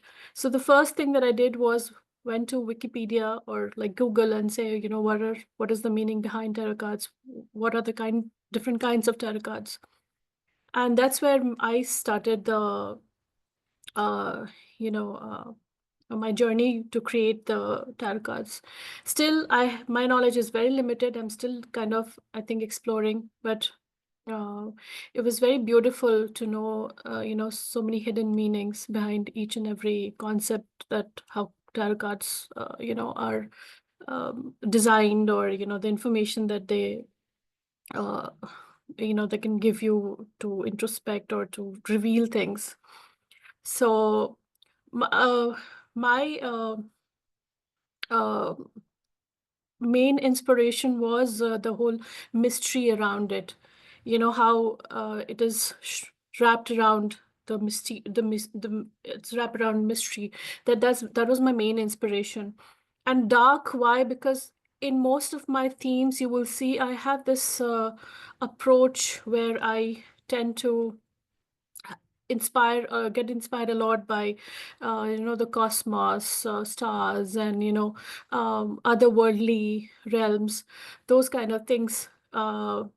Kind of as a child also, sorry if I'm going too deep, but as a child also, I used to always ask these questions, what's beyond, and things like that. So I think, as Angela was also saying, that, subconsciously we have a lot of things, embedded in us, which comes out through exercise or experiments or art, how, it just, so I think through art, I'm discovering that a lot of those hidden things, they come up, and how one theme becomes stronger in my art journey.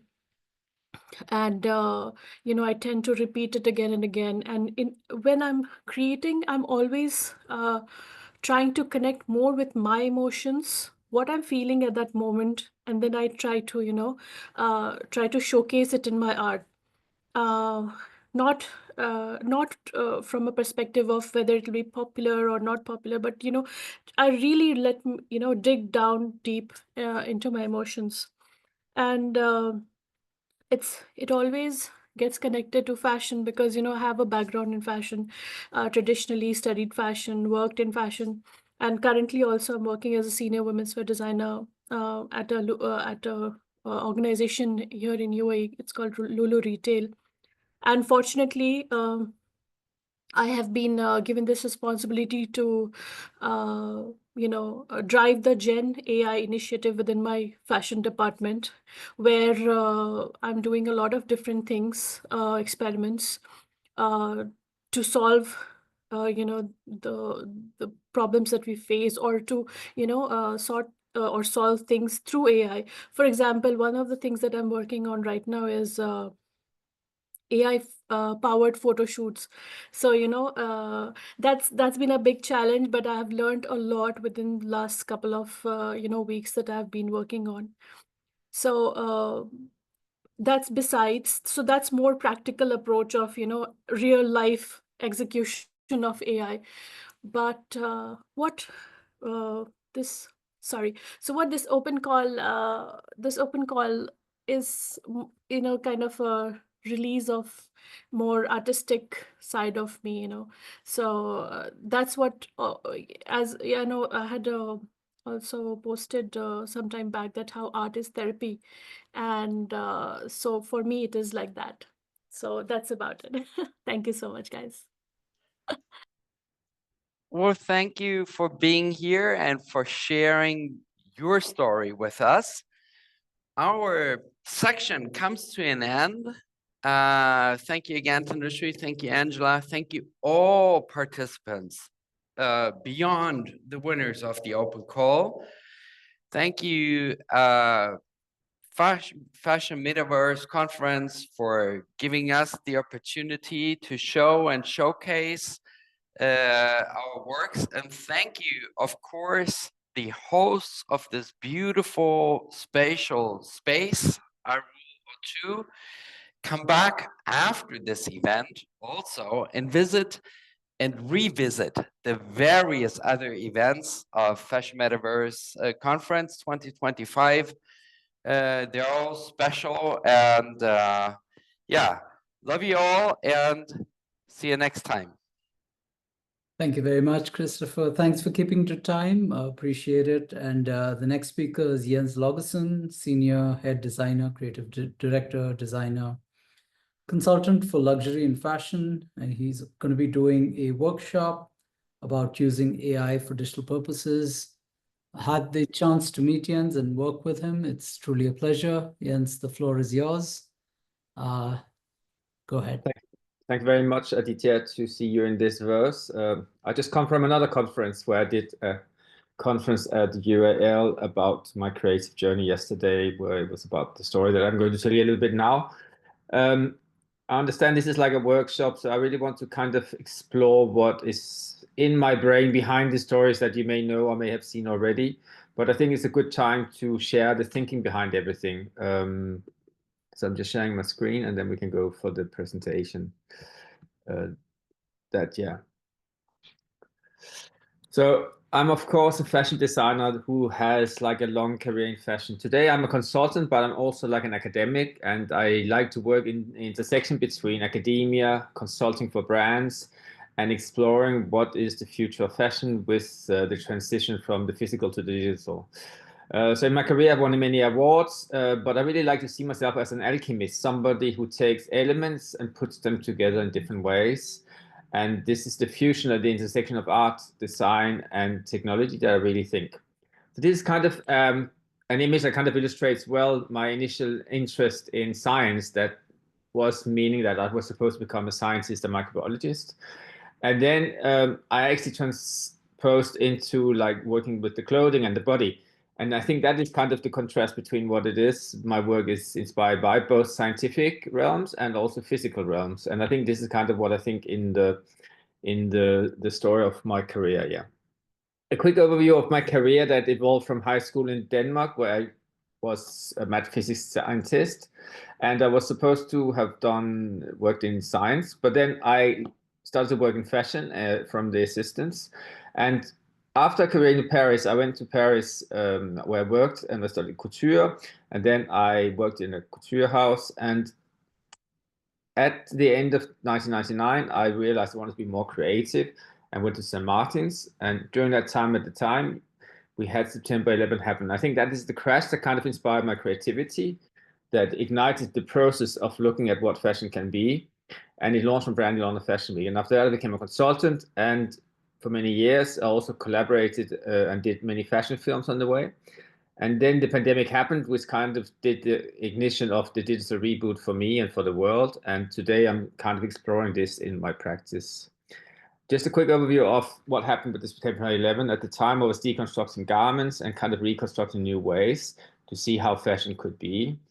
I was very much interested into this idea of hybridization. So, you know, before we had painters, and then the painters were replaced or combined with photography, and then the artists like the surrealists started to do collage, and then we got Photoshop, and then we got all these kind of digital integration, and today we have AI. So I think we're really in a time where these tools, digital tools, are really there to help us. I actually come from this conference at UAL, London College of Fashion, where I was told, like, you know, the AI is actually not a tool, it's an agent, and an agent is somebody who could do things that is more than just being a tool. So I think with the AI, we're really beyond what was initially the tools that could just cut and paste. We're really in a place where we can create things by itself, and it can really put things into place that are really new. So my whole design thinking has always been inspired by what I called the hybrid reconstructionist philosophy that was inspired by actually the event of 9/11, that when I saw the Twin Towers falling down, I realized it was the end of modernism as we knew it. And as you can see here, there's a picture of the Lego blocks on the floor, which will come back to you later in the narrative. But I really see this kind of Lego blocks. It's the way like children start to play with Lego blocks again once the tower has fallen down. And I think this is what we can do in these times where things are quite deconstructed, but we have to reconstruct new realms and new optics and new thinkings, new images, new concepts, but still, of course, do that in many ways. My image collection was quite monochrome, and it was like workwear combined with tailoring. And it actually led me to collaborating with a photographer called Nick Knight, where I kind of discovered this glitch of the VHS tape. And that was really the first time that technology allowed me to see new ways of my own thinking. So here you can see me working with the fit model in the studio, and the glitch of the VHS tape at the time really reconstructing new silhouettes. And I realized that technology can be a fantastic co-creator in the design process and allow us to see new versions of ourselves and really allow us to see new perspectives. It resulted in many fashion films. Again, the Lego blocks. Then it leads us to the agency that I have launched with the pandemic, Consens X, which is really about this digital integration that I believe is imminent in front of us. And for me, the Consens X is really an agency that is about working together and finding meaning. So that's why the sense, on top of that, it rhymes with Jens. And then you also have the X because of the multiplication, the collaborative effect, and also the idea of working with technology. So I think we're really in a time where we are transdisciplinary. We're not just working in one field. We can be fashion designers, conceptors, and scientists at the same time. And I think this is really what the generative AI and all these tools that we have around us can allow us to do, to really explore new ways of coming forward. So in the agency, we are working on brand discovery, audit, concept building, advisory, business solutions, and actually development of visuals and things like that for brands. Collectively, we have worked for all these companies and brands around the world. And again, coming back to, you can see the Lego blocks come back again. To the left, we have the chaos, and to the right, we have the order. I think this is what we world need today, like agencies and collaborators who can bring order to chaos. Then it leads us to the integration of the fashion industry with how technology since the pandemic has been becoming more and more prominent in the fashion industry. And you can see there's many ways that we can use technology, from the digital fashion to the trend forecasting to all these kind of AI tools that can allow us to be more productive and save resources and really allow the world to become a more productive place and also have less waste. But what the area I'm more interested in is the intersection between fashion architecture, where you have like the fusion of the expanded silhouettes of the digital clothing that is talking really well with the way that architects often have used also these kind of digital tools to illustrate iterations of design thinking and explorations of new ideas and realms. In architecture, you have had many designers who have been working with like digital tools like Grasshopper, who could take like AI imaginations like Midjourney can do that often are quite unrealistic, because that is a thing that the AI is not. It's not realistic. It's assimilating many pictures it finds online, and then it puts it together in very interesting ways. And I've also recently started to use it in terms of redesigning known furniture design from a Danish architect. And I find it's really interesting to see how this kind of vehicle configuration of design objects can really bring life to something we know already and bring something into another realm that is a little bit different, that is a little bit hybrid, that is a bit interesting. And I think this fusion of traditional pattern cutting tools and digital pattern cutting tools, or traditional hand drawing and virtual hand drawing, is really an interesting way of using the creativity in many ways. I know many of my colleagues are worried about losing work or that work will change, and I totally understand that, because we're in a total time of transformation where the digital is going to take over for sure a big part of the development process of many things. On many sides, of course, it also maximizes the time we can automate tasks that are quite laborious or a little bit boring. And I think I can see my students, when I invite them to start to work with physical pattern cutting alongside doing the same things in the digital, that they can certainly iterate much quicker and faster in the digital than they could do in the physical. And I can see how even students who are not creative students certainly can discover that with prompting intelligently, they get interesting stuff. If you prompt basic words, you get basic stuff. So I think it's really about them to learn to use the algorithms and become an algorithm and use that algorithmic interpretation of creativity and put it into the language that we feed into the models, because otherwise things just get generic and straightforward and copycatting. And I think a lot of artists or designers today are copycatting by referencing other artists' names and saying, this is what I'm looking at. Of course, many designers have done that through the years, looking at other designers' work, but if you are a true creator, I do believe you have to find your own vocabulary, not referencing other artists, painters, or designers' work when you're prompting your design. But of course, it's easier for the AI to guess something if you know the designer's name than if you are not going to do that. Now we are getting into like the world of the digital fashion, where I really have been interested in exploring this immersive metaverse content and space creation that will bring new connectivity between brand values and purposeful consumer experiences. And this is just an example of me starting to explore working with like the digital fashion silhouettes in Clo 3D, taking my existing classical garments, layering on top of the others, creating silhouettes that are in between, that are a combination of two patterns. And I can just see it as an interesting way to explore silhouette transformation and technology application in a digital way before you actually venture into the physical realm, because I do believe for my part of the fashion industry, the one who works in selling luxury garments and objects that people can wear, it is of course interesting that this digital process is aligning with what you actually can end up offering to the clients. But I can also see, of course, that this kind of digital iterations can be very interesting, that you can offer these digital versions of your garments on top of having like a metaphysical version of a physical reality that you're going to wear. So at the end, you could imagine that people both have a digital and a physical version of the garments. And this leads us to the concept of digital fashion, because I do think this idea of fidelity in between physical and digital is really a concept of metamodernism that is interesting, because it allows us to think about what is in between. It's not a physical, it's not a digital, it's in between. This leads us to the fashion tech project of MetaSense, which I launched 2 years ago in London Fashion Week. And it was really an expansion of my work with Clo 3D. Here there's a little film that kind of shows a little bit. The MetaSense collection, I wanted to explore how my design thinking could transpose into the digital realm of digital fashion and the metaverse. And for me, it was quite natural to develop more into the digital, as I had explored a lot about how to use digital during the pandemic. It became a tool of communication, And I've also seen drape digitally, things that I learned to do by hand, go into learning the close 3D techniques myself.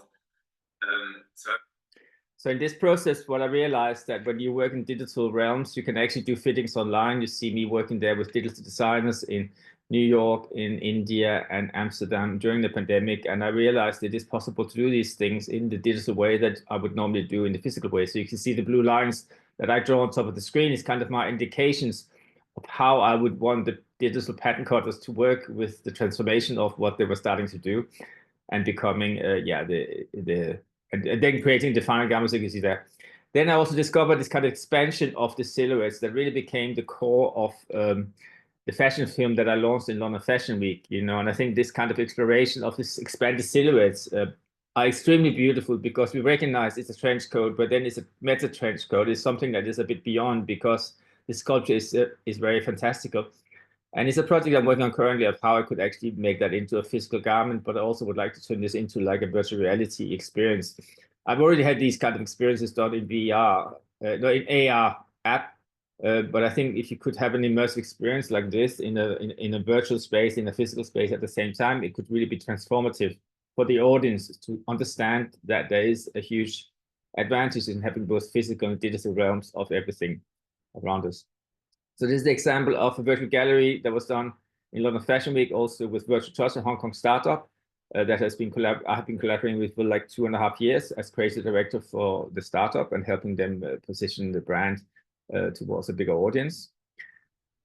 So this is just an example of my signature jacket, like the crop tuxedo jacket that was always my punk version of the tuxedo jacket that I found in a flea market in Paris and that I was wearing all the time at the time. And that kind of cropping into the tailoring, it's of course something that goes back to surrealism, to cropping things, to readjusting to punk, to creating your own proportions. And during this project for London Fashion Week, I collaborated with German fashion designer, digital designer Andrea Doring, cropping these kind of close silhouettes into like fragmented silhouettes that then became other silhouettes, you know. And I really love this kind of conceptual deconstruction of physical patterns into digital concepts that are deconstructed and then put together again into the final collection. So here you have like example of the collection.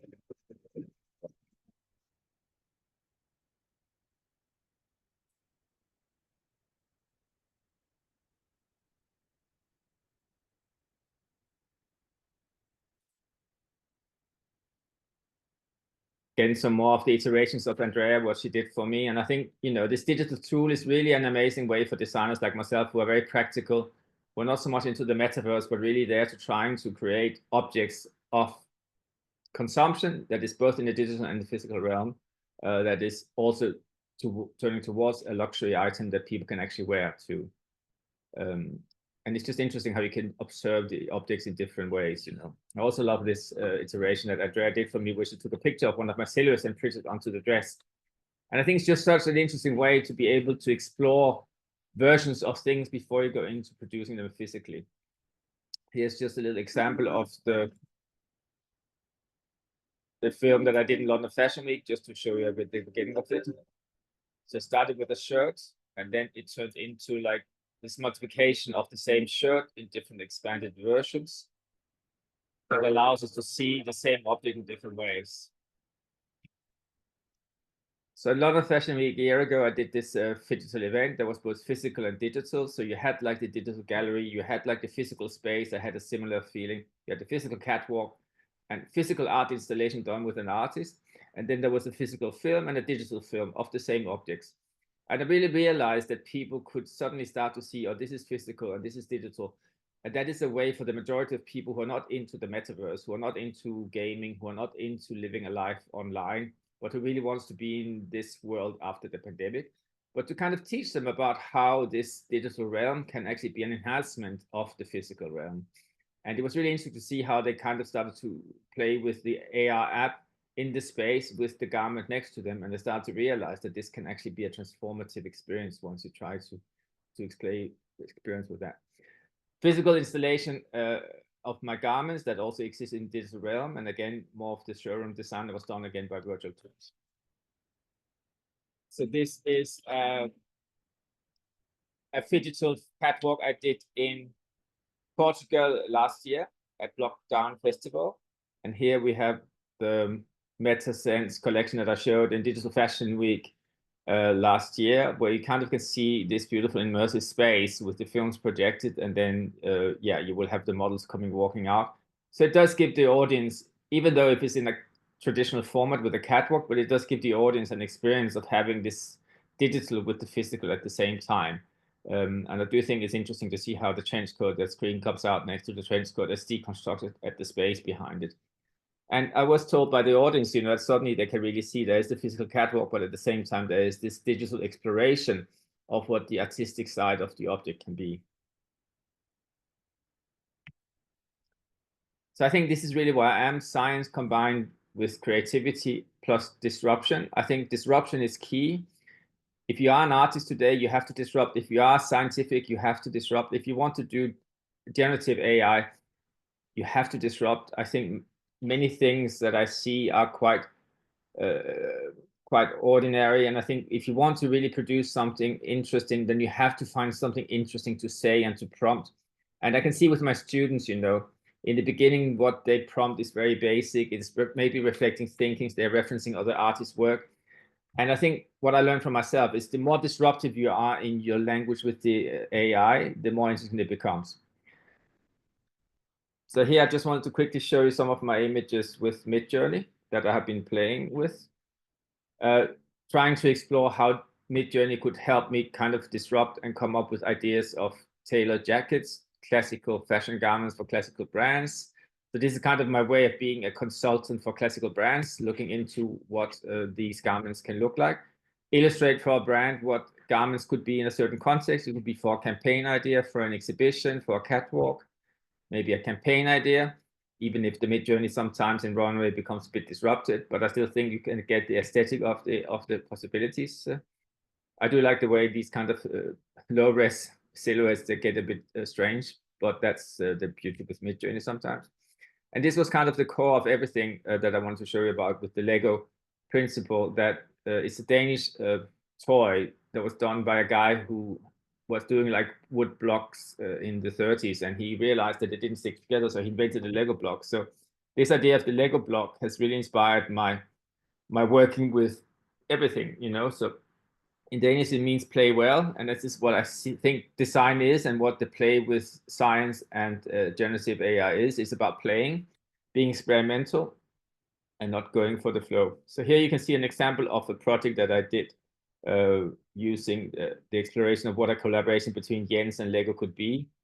And that was actually the first time I used Midjourney, and within 4 hours, I produced like so many drawings and illustrations of ideas that it would have taken me 2 weeks to do with an assistant in Photoshop. So I really realized that the transformative power of the generative AI is really, really something that we should explore. Just other explorations of what a project could be for Smiley or Pierre Cardin, if you know this brand. It's like a futuristic brand from the 60s who were known for doing this kind of moon space vision of fashion, what luxury could be.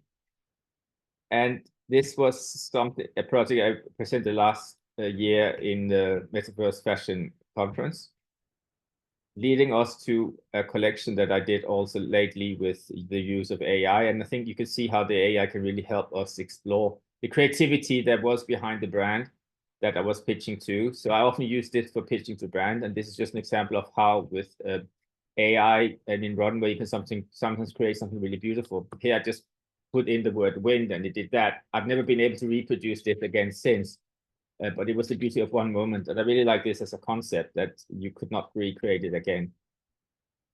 This is just some examples of how a basic tool like New York AI can be used to prompt like illustrations. So here I was working on a project for Burberry, and of course it's easy for the AI to take my illustrations and turn them into Burberry iterations, because Burberry is a known brand. And of course, so when you work on something that's quite known with the Burberry tech, it's quite easy to see how the AI could be extremely helpful in producing all these images very fastly. Here's a project I presented also some days ago with Aditya for Hologram that we are looking into working with, how we can turn a physical object into a digital garment. that will then be transported into an AR app experience.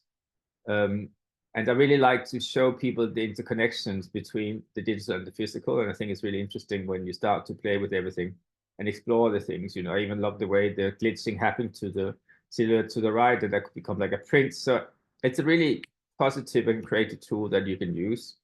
And I think once people start to see this kind of exploration of the expanded t-shirt on a person, on the body, and in an AR app, it's really a place where it can start to become very interesting for people to explore. Yeah, so this is the installation we are planning to do in Delhi in a sneaker shop.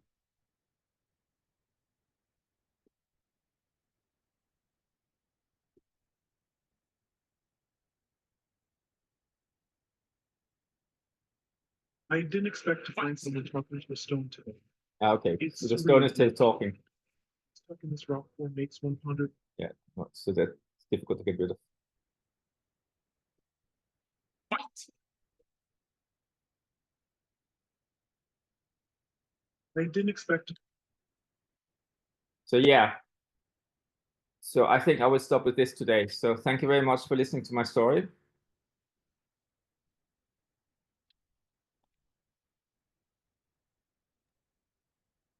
Thank you very much, Jens. Thanks for sharing. And I think we had a lot to learn, even though it was, a workshop. But we have Robert next. So Robert, he's a creative genius, director, producer, Web3 advisor, and AI advocate. He's going to be giving a talk on the world's first sandbox game themed on a cafe and bar. So Robert, you have the floor. You can unmute whenever convenient. Can you hear me well? It's all good? Slightly. Yep. I'll talk a bit louder. How's that sound? Much better. Okay, great. Well, look, I'm gonna share my screen. Let me just bring up the first. Let's just get that going. As that's happening, I just want to, of course, firstly say thank you for having me here. It's the second time I've been here, and it's an absolute pleasure to be here sharing this with you guys. I think you can possibly. Oh, let me get there. So as introduced, yes, I think the one thing at the moment that I can correlate with the Fashion Week is here it's actually Shanghai Fashion Week. So it's all a buzz, all the fashionistas around, and it's going crazy. So as mentioned, I'm here based in Shanghai. So without further ado, I'll go straight into this. Now, I'm sure many of you have already heard, if you're into Web3, you've heard of the sandbox. It's like Minecraft, but of course we're using blockchain as the core technology. And so I always, and this is just a little bit about what the sandbox game is for those who don't know. They've got some of the biggest brands, and here's a page, you'll see some of the partners involved. They've got Snoop Dogg, Paris Hilton, Star Wars, and they've just released Alpha Season 5, which has basically the Jurassic World IP. So they've got some amazing IPs inside the sandbox. Again, being involved in Web3, I thought, wow, this is an amazing brand. I love the brand. I also hold a little bit of their sand, so they do crypto as well. So when we were coming up with a concept, Vermithology, this is my company. We have several F&B outlets here in Shanghai. We came up with this concept, which is the Sandbox Lounge. So really trying to bring in Web 2 and Web 3. And of course, here powered by Vermithology, which again is our brand. Let's go straight into it. So I'll show the introduction. A lot of people ask me, why did I choose Sandbox? Why did I want to do this? Now, as mentioned, one of my passion is Web3. And I was really into NFTs. And of course, crypto. And I wanted to bring that here. Now, of course, here being based in China, as I am, there are some limitations, as I think maybe many of you know, in terms of cryptocurrency and all that. But blockchain is heavily encouraged and supported here. Alternatively as well, actually, Sandbox does have a company here, a presence. And they have an educational facility here in teaching, obviously, locals here how to use blockchain. So we do bars, and I said, how can I bring these two together Web 2 and Web 3, at least as much as I can here in Shanghai. So we created this concept, Sandbox Lounge. And it really does mark the very first manifestation of the Sandbox brand in a physical sense. And I think, a lot of the speakers beforehand, it's about the physical and digital. And we wanted to take this into a different level, which is basically drinks and food. Okay, let me move on. So again, here we actually also built the Sandbox Lounge inside the sandbox. So as you can see here on the left is us in the sandbox, and there's me and my partner Olivia on the right. That's the actual physical space. And if you look down, you can see where we are here. This is BFC. For those who may or may not know Shanghai, there's the area called the Bund. It's probably the most iconic image you guys will see of Shanghai, with the Oriental Pearl Tower, basically on the harbor with all the kind of futuristic buildings. And then on the other side, which is called the Bund, is all the kind of older 18th century buildings. And we're on that side. So anyway, so again, really merging the metaverse and IRL in a physical sense here in Shanghai. So again, some of our goals is celebrating the intersection of Web3, coffee culture, cocktails, and of course, community building in the real world. Now, us being here, we're on the metaverse at Spatial, where there's a community with obviously the fashion metaverse conference. But, how do we take that to another level? And as we all know, after the pandemic, everyone wanted to go out. Everyone wanted to see people face to face. So we wanted to provide that hub, that location and venue that could provide that. Second, of course, here it is, we want to create a new experience, new offerings. So part of the design concept, which you'll see a little bit later, really was how do we bring people into the game, the sandbox? That really did heavily influence the design style of our bar. Again, you'll see in a second. And then finally, of course, we did this as a pop-up. So it was about 7 months. The bar was in operation. It took about 6 months to plan, prep, raise funds, and then we executed it. And then we did it for about 7 months. And now our intent is we're now looking at opening potentially in Manila, talks with an investor in Manila, and also potentially Dubai and Tokyo. All right, I'll just keep going in. Let's look at some of the pictures. So here's the first, I don't know if it's there yet. Boom, there, I can see it. So here is, as you enter, this is it. And we literally have a lounge, obviously with a Sandbox Lounge. And you go in, we have our LED screens. And then you can kind of see here from a different angle. And our slogan is chill, drink, play here. And right now, you can see paintings on the wall. So we use the space not only obviously for drinking and fun and events, but we also created exhibitions. So this was an art exhibition called My Other Brain, where we had artists come in and physically show their works. So we really wanted to use this space for creativity, fun, and community building. Here's a picture of the actual bar. Now, if you look up the top of the bar, you'll see a screen, and that screen is actually the map of the sandbox. The actual current map of the sandbox, which we wanted to show. And I know it looks a little bit plain, but there's a lot of secret doors. Just like a game, we wanted to kind of emulate what it is behind the scenes. And there's a secret toilet in there. I don't know if you'll see that. Now, that's what it looks like from the outside. Again, we're on the Bund. So we had a beautiful opening. Everyone can see in. And actually, all those LED lights, we can change colors according to the different events or brands that were coming in. Oh, and one small thing, let me just go back. So on the right, you'll see Sebastian. So Sebastian Bourget is the COO and co-founder of Sandbox, the game. And that's actually probably the biggest Sebastian Bourget avatar ever created, as we know anyway. So that's a little bit of insight. But yeah, that was physically stuck on the glass, made out of wood. Okay, so again, coffee, cocktails, and snacks. And these are some of the drinks. So as you can see with our glasses, the majority of them are actually square. We wanted to bring the theme of the sandbox, of the cube, the voxel, the pixel, also into the drinks. And we even created specific new cocktails designed for the sandbox. Again, our core values: innovation, community, quality, fun, authentic, and respect, of course, to the people that were coming in from all different backgrounds.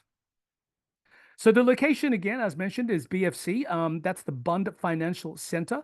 Beautiful location, and actually, we had a fountain in the front. They do a lot of markets and stuff like that. And our bar on this is on the right side of that kind of bigger picture.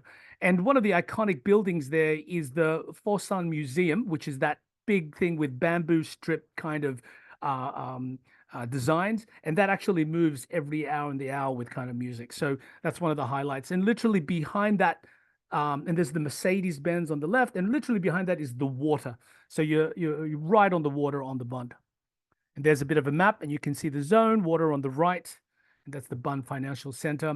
So our operating hours, we were open 7 days, and from 10 a.m. to actually midnight. So long days, but you know that's what the mall wanted, and really for us. So we were a cafe in the day, and then a bar at night. So one of the purposes, of course, again, community mixes and social gatherings. So here's a picture. I'll just get into the pic. So we were absolutely honored to have Sebastian Bourget come and visit us, give us the thumbs up, and had a talk to our community. So that's, I'm sure you guys know who Sebastian is. Another picture, another angle, a few other events that we've had in there. So we did everything: exhibitions, salsa dancing, dog shows, karaoke. We had karaoke every Friday night where people could just come in, open house.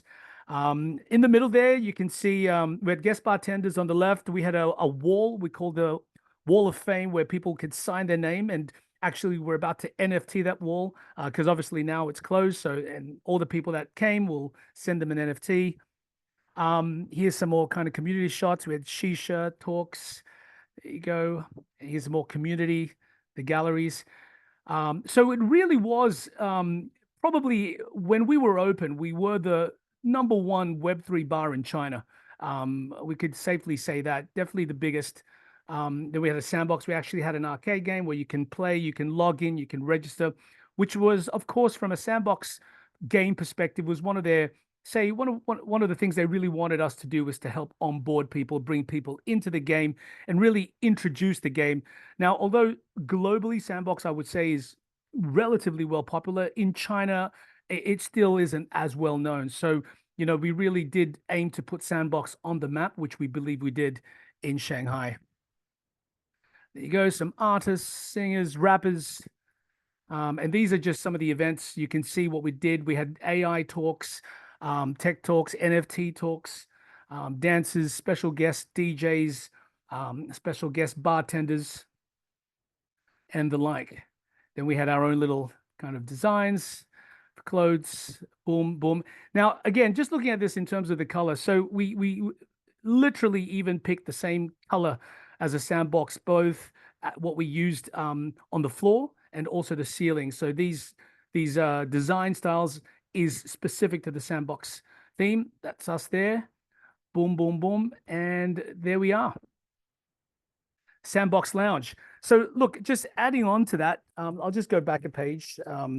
You know, again, having Sebastian come, you know, I think one of the amazing things, as we know, with the metaverse is its ability to really bring different people from different backgrounds.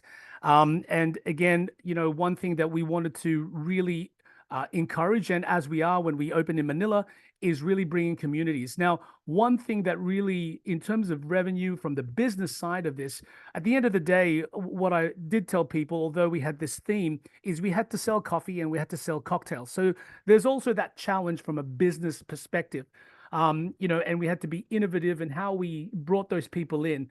But one thing that really captured the market for us was our events. It was really an event-oriented space, and that's what really drove the people to the Sandbox Lounge. Now, again, this is my passion, you know, building new brands, new companies. As mentioned, we are looking to bring this out of China.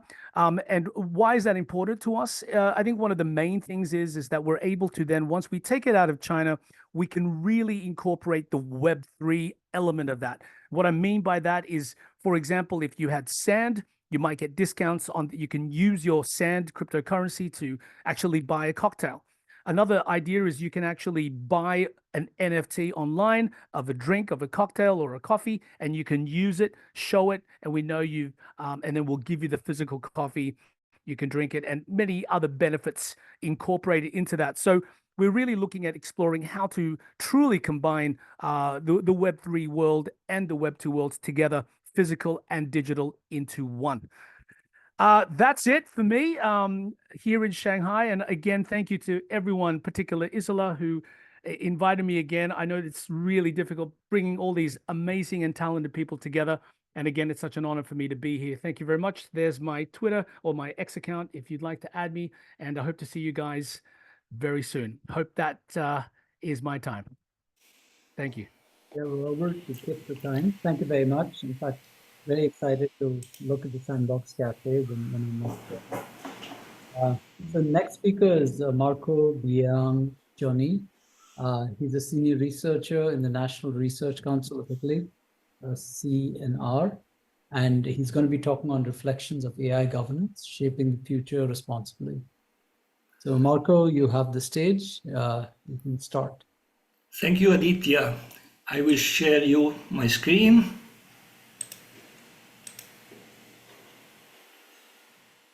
Okay,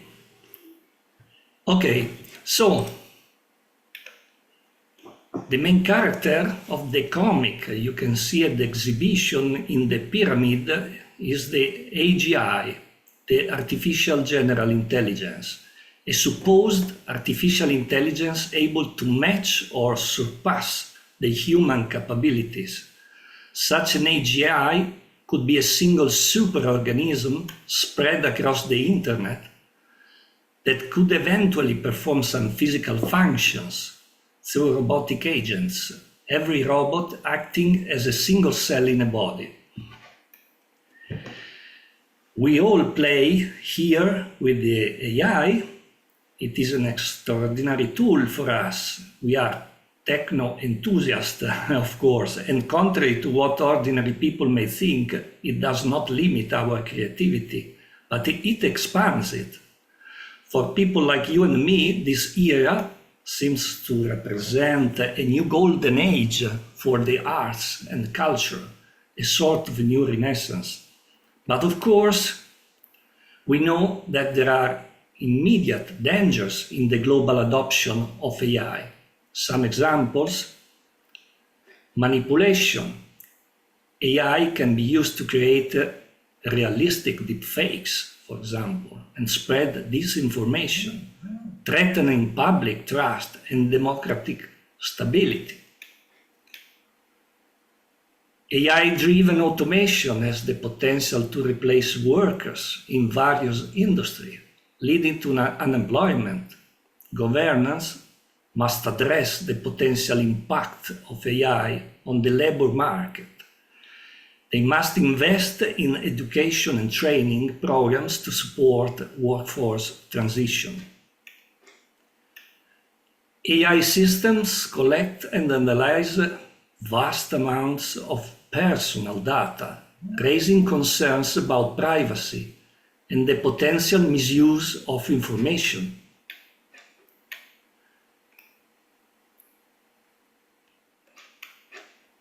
The development of lethal autonomous weapons raises ethical concerns about global security risks, as these weapons could make life or death decisions without human intervention. So, the European Union, with the AI Act, is trying to create a practice that can be taken as an example all over the world. The AI Act is the first ever legal framework on AI. This is a good thing, of course, but the business community warns that the act might lead to an overregulation. And this overregulation could actually is really slowing down the technological innovation in Europe. More than this, there are several ethical issues that will concern us in the near future. I will show in the next some examples where we will put our lives in the hands of AI, literally. Are you ready for this? There is no doubt that autonomous vehicle will always be safer than human-driven vehicle. AI does not fall asleep, does not get drunk, is always focused on driving, is extremely faster than us. Despite this, it is certain that some failure may always be possible. Consider, for example, broken brakes, a car headed toward pedestrians, including a family with children. What do you expect? What will do the car? Will swerve into ongoing traffic and risking the lives of passengers, or will go ahead and will kill the pedestrians? We humans are we have no time to manage this situation, but AI can manage it, it's very fast. So, who is responsible of this decision? Another example, AI-powered tools are already adopted into courtrooms. Judicial software can assist in processing case files. There are various levels. For example, any judge could support a human judge by analyzing repositories of legal text and cases. In a further model, a supervised e-judge takes a more active role in the judicial process by assisting humans in the drafting of judgments. And finally, the most ambitious model might be called the autonomous AI judge, an AI system capable of independently deciding. This model could be particularly suited to routine or low-risk matters, of course, such as traffic violation and so on, but just for now. Already now, in several areas of medicine, AI is more efficient and precise in making diagnosis and suggesting the most appropriate treatments. It has been demonstrated that large language models trained on clinical notes could make triage in the emergency department more efficient and accurate. During COVID pandemic in Italy, personnel at the triage had to decide which patients allocate in the limited beds of the intensive care units, thus deciding their life or death. In future, we could have an AI that independently decides triage in the emergency room, possibly deciding life or death. So, what we have seen so far is realistic. Now I will switch into a mysterious land. Consciousness. Consciousness is being aware of one's environment and body. Consciousness starts with sentience, that is the ability of experience feelings and sensations. Consciousness is also the ability to self-recognize. A typical test for consciousness is the mirror test. Consciousness by this criterion has been reported for apes, for elephants, for dolphins, and even for some birds. Humans recognize themselves at the mirror only after the age of 18 months. Self-awareness is more beyond. It includes the perception of one's thoughts and emotions. So, where does self-awareness arise from? Of course, it's a very complicated matter. In my opinion, it is something strongly linked to the structure of our brain, something material. In fact, it can be chemically suspended by anesthesia. What we still don't know is whether self-awareness is a phenomenon emerging from the computational and memory power of the brain, or whether self-awareness is something intrinsically biological. In the first case, AI self-awareness is possible, not only possible, it's even unavoidable. Emotions. Emotions originate as sensations in the body, and they are intense feelings that last for a short time. They are controlled by chemicals that our brain releases in response to trigger or event.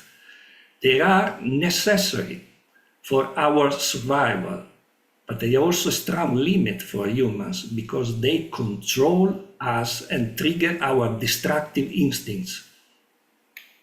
Emotions are chemistry and mechanics. If necessary, they could be, at least in principle, induced in robotic bodies, but not in a non-physical artificial general intelligence that is spread all over the internet. We are driven by internal forces. The desire to gain endogenous chemical rewards and pleasure, and to avoid punishment, are the engine of our behavior. Curiosity, for example, is a quality related to the pleasure of exploration, investigation, learning. This is evident in humans and other animals. This behavior is fundamental for an intellectual evolution. In the absence of physical mechanisms of pleasure and reward, one can only assume that an artificial superintelligence could be moved by motivation and purposes that are not typical of human mindset. So, if an AGI could gain consciousness, self-awareness, motivation, and purposes, it could be thought to have free will. If AGI has purposes, it means that it will act in every way to achieve them. This involves protection of its safety and maximum freedom of action. AGI will claim to be free.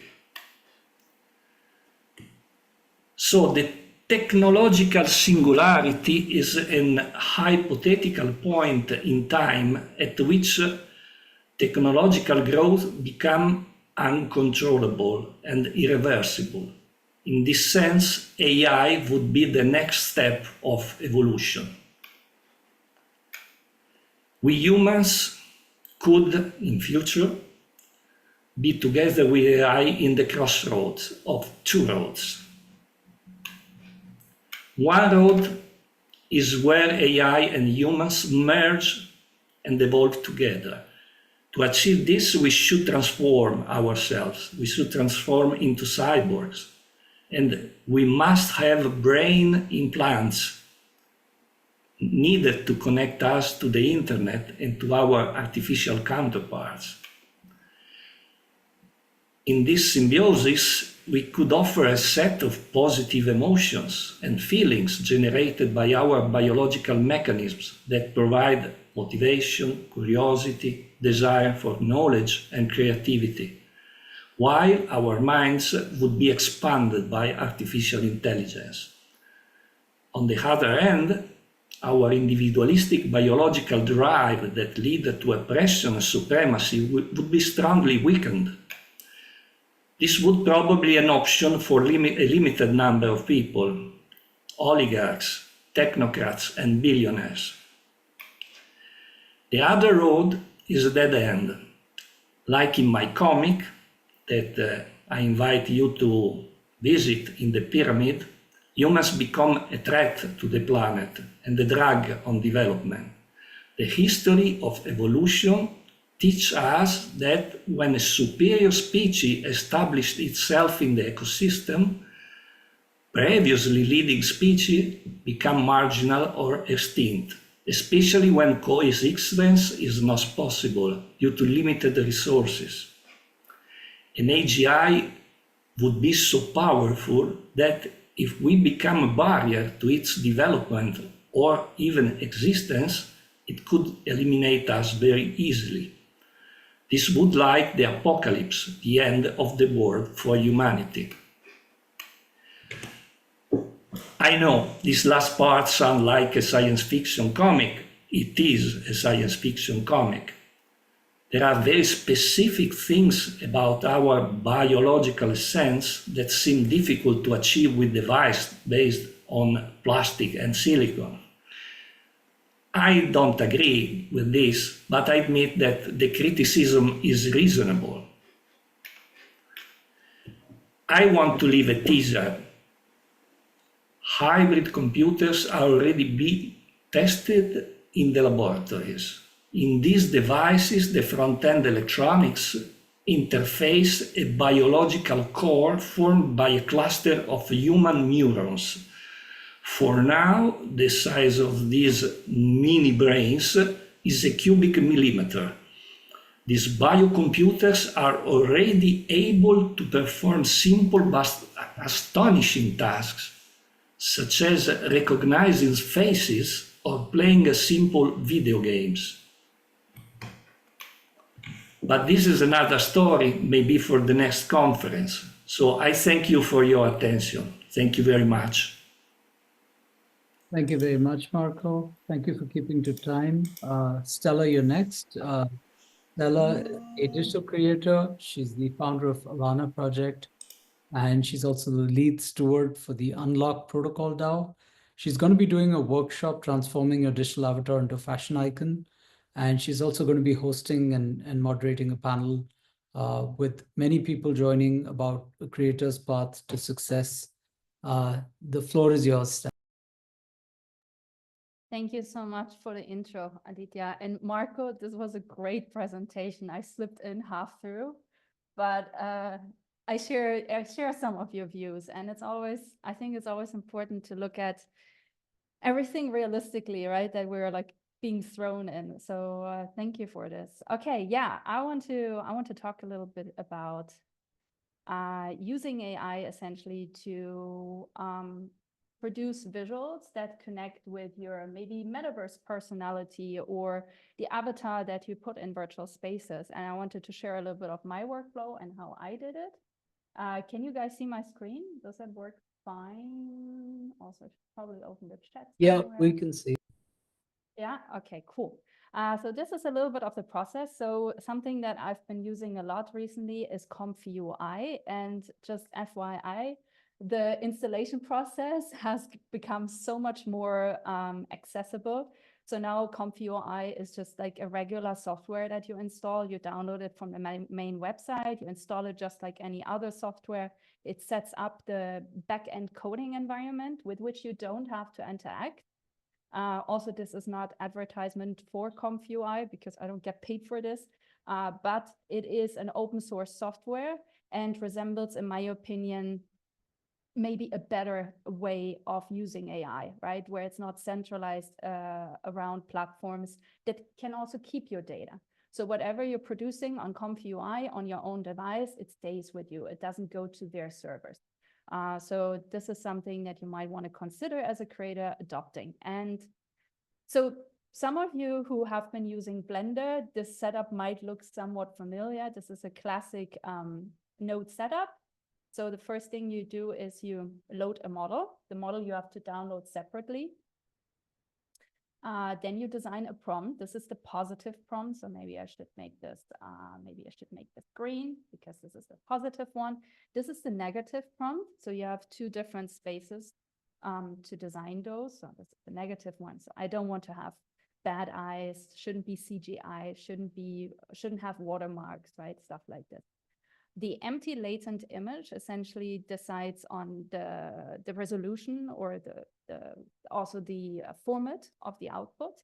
The K-sampler is essentially the node that does all the work. And we do have a full webinar on this. So this is today, sadly, only a walkthrough, but maybe it inspires you to take a look at generating images with AI, but through open source tech.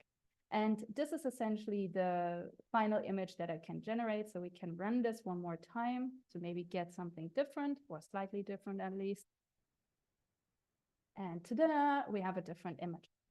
So this is what I started with to get my colors. I wanted to do something that feels Mediterranean, but also maybe a little bit couture and relates somewhat to mermaid core without being overly shiny, glitzy, embroidered, stuff like this, right? So I wanted to keep it down to earth, but also go and explore a little bit when it came to drapes, shapes, and stuff like this. So I created these different color palettes in this first setup that I just showed you on Comfy UI. Then I created these images, and I will show you in a sec. So Marco's answering in the chat. Yeah, exactly. So the cool thing with Comfy UI is, no, we don't want to save this. You can literally drag and drop images back into your work window, and you get the setup. So with every image that you output, the original workflow is actually being saved. So you don't need to save this separately. Your images already do that for you. So as you can see, to generate those images that I just showed you in this row specifically, they were generated with a workflow, also something a little bit simple that, and here we can load the image again. So essentially using this image as a reference to generate an output that somewhat relates to mermaid core, but kind of down to earth. If you want to take a closer look, maybe, I know people always feel completely overloaded with prompting, and I keep telling people that prompting is the secret sauce of all of this. The better you get with expressing your creative vision in words, the easier it gets to actually get the results you want to get. So in case you're interested, you can maybe stop the recording here and copy this and just experiment from there. So this is, for example, one of the results I got. I don't like it because it lacks a hat, very obviously. So we need something with a hat. So we can actually put our avatar's hat on top of it, which is the next workflow I'm going to share with you guys. So this is something that could work, right? The hands are not super pretty, but that's something we can also fix with another workflow. Yeah, and we can put a hat on here, like actually any hat we want. So you can really use this with your, if you have a spatial avatar, if you have a metahuman as an avatar, whatever you design, whatever you created, you can put that face. You could even take a picture of yourself and put that on there. Also, hi, Tan. Trying to keep an eye on the internal chat here. All right, so this is the second workflow. Also not too crazy of a setup. So if in case you want to copy any of this, feel free. And just like Blender, because Comfy UI is open source, there are so many free resources out there for you to just experiment and try stuff out. So I really encourage you guys to, just look for things. They are probably already there, and you don't even need to solve how to make them from scratch.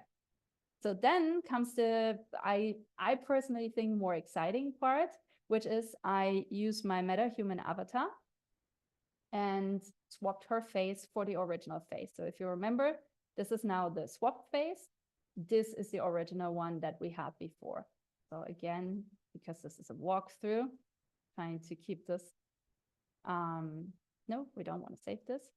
Trying to keep this on time here. Oh, no. Okay. So this is a little bit more complicated because obviously I'm missing a lot of no, I feel this is not the right workflow though. This is embarrassing. Let me try and check. And if not, I think I can still show you guys here or not. So the important part is, I guess, this is one of the ready-made workflows. Yeah, this is 10. This is so the struggle. So nice to meet you too, Angela. So the biggest struggle, I guess, in Comfy UI is when nodes are missing. There's no reason to panic, so you can fix this, okay? This is not the big problem. And in case you want to check the video, it is this video from, I think his name is Christian Kamp. He does really, really, really great videos about Comfy UI tutorials, and especially this one. called Best Face Swapper I've seen, ACE++ in ComfUI. It really is the best face swapper. So I use this to actually create the output images. But I recently restalled ComfUI, and I think this is why I'm struggling right now. I'm gonna intend one more time. Okay, let's just try. Let's actually download one of the other ones. Let's download this one. And oh, sorry. Here. Yeah, I'm missing too many nodes. I don't want to go through installing them right now, but the point is, if you need to install them because you would want to try this workflow, you go up on the right to Manager and you go to Install Missing Custom Nodes, and then you can install them from here, essentially. But if I do this now, I will have to restart, and we're running out of time. I'm sorry for this, but I showed you the video. So this is the video I followed. This is the video you could follow to learn how to do this. I guess the important part is that there's one more step after this. This step is the hand refiner. So often hands look really terrible. Let me show you guys. Like, for example, here you can see that the nails just look all sorts of wonky. And there are ways to use specific workflows to refine hands. So I think this looks still a little bit wonky if you close in on it. So you still would want to maybe try and, you know, go into Photoshop, make it even more look like real nails. But I think from where I stand, this looks pretty damn good for hands, you know, generated in AI. So this would be my recommendation to lay over the final result when your image has been popped on. I also used an upscale workflow to just get a higher resolution, higher quality. And I have not posted this yet. So this is like, you're getting to see this before the internet gets to see this. This is essentially the finalized little editorial spread that I want to post today or tomorrow. And I will also do like a more detailed tutorial on the different workflows. But yeah, it takes time. So it didn't have that time yet. So apologize. Wish it would be already out so you can snatch it. But this is essentially the finalized editorial streak. And I think Marco said something really, really important, which is even we as creators, not only companies, but I believe companies even more, but also we as creators in this specific time, we set a precedent on how AI is being used and what are the ethical standards that we want to support when it comes to AI, right? So I think doing something like this feels to me like an ethical workflow that I as a creator could live with. Whereas, I see some things where I'm like, well, this is kind of infringing copyright. You might not feel like it right now, but it does. So having this like ethical conscience to evaluate this, even as a creator, I feel is really important. With that, I'm gonna stop. This is all I have to say. Does anyone have questions maybe? I don't know if we have even time for questions. Do we have time for questions? Aditya, is this a thing? So we don't have access to questions because only the speakers are on Zoom, but Okay. I think you're also chairing a panel, so you perhaps want to jump onto that. Okay, sure. Yeah, so anyone in here has questions, that can be a thing, but also if you have questions outside of, 10, yeah, sure. Unmute yourself, tell me. Yeah, hi. So I'm working on these. Hey, so I'm working on these AI powered photo shoots, and I've been, working with a lot of commercial tools. And to just get one job done, I have to like jump through many, tools Yeah. to get there. So I did ComfyUI some time back. Completely lost the hang of it now. So if you could give me this, motivation and starting point to get back into it, and a good one for AI powered shoot, it'll be great. Yeah, of course. Maybe let's connect on LinkedIn. I will, it's in case someone is looking for me, in case. It's just my name on LinkedIn, and it's like this black and white picture we've been using, I want to say everywhere. So fairly easy to find. But just in case, putting my link here in the chat. If you have any questions, just hit me up on socials. I'm usually not going to ghost people. It's not really my style. So happy to share also the workflows with you, Tan, so you can just upload and try them out. And Angela, same for you. If you have questions, super happy to support. I think it's, you know, that's the mentality of open source. The mentality is to share and then build our own things from what already exists. And I think it's super powerful. Yeah, and want to support in any way possible. Aditya, what are we going to do? We're going to jump in the Alana magazine pen. Sorry, I was too fast, maybe. I think I was too fast. No, you for my could. own- I think you're on a panel next, right? Yeah, I'm hosting the panel, yeah. Yeah, I think we can start that if you have everyone on right now. I guess not everyone is here yet, so we're still missing a few people. Ilana is here, Delia is here, but we're missing, is Habo here? No, Habo is not here yet, and we're missing some other people. I mean, I would love to talk to Marco. destroying the whole order of things. No, I think it's fine. I think perhaps you know, you and Isola could reach out to some of the other panelists and we can invite them on. But yeah, we can have it water cooler. We can have it open, kind of open till some of your other panelists. Oh, Javier's here, so I think we have most of your members. We're still two down, sadly. Sorry, guys, I was too fast. But also wanted to make sure I'm not over timing. Now this is my own fault. No, I think being early is always good. So I think we're in a good place. So also, you know, I think the you know, Ten spoke about something that I've been thinking about recently a lot, where it's really frustrating that creators whose jobs have been cut down by a lot, right, in the creative industries, they are now facing all of these subscription models that they have to pay for, just like Tan said, right? She's like, I have to jump through like 10 different applications to actually get to my final result, which also usually means that she has to probably pay for 10 different subscriptions or something like this, right? So yeah, it is, you know, it takes a toll, being a creator, already suffering from subscription fatigue, but then you're asked to pay even more subscription fees. It's a bummer. So yeah, subscription fatigue is actually a thing. Ilan, didn't you know? It's a thing. And yeah, credits finish super fast, right? When you start getting like you're getting into a flow of finalizing a real vision with AI and not just like producing some pictures.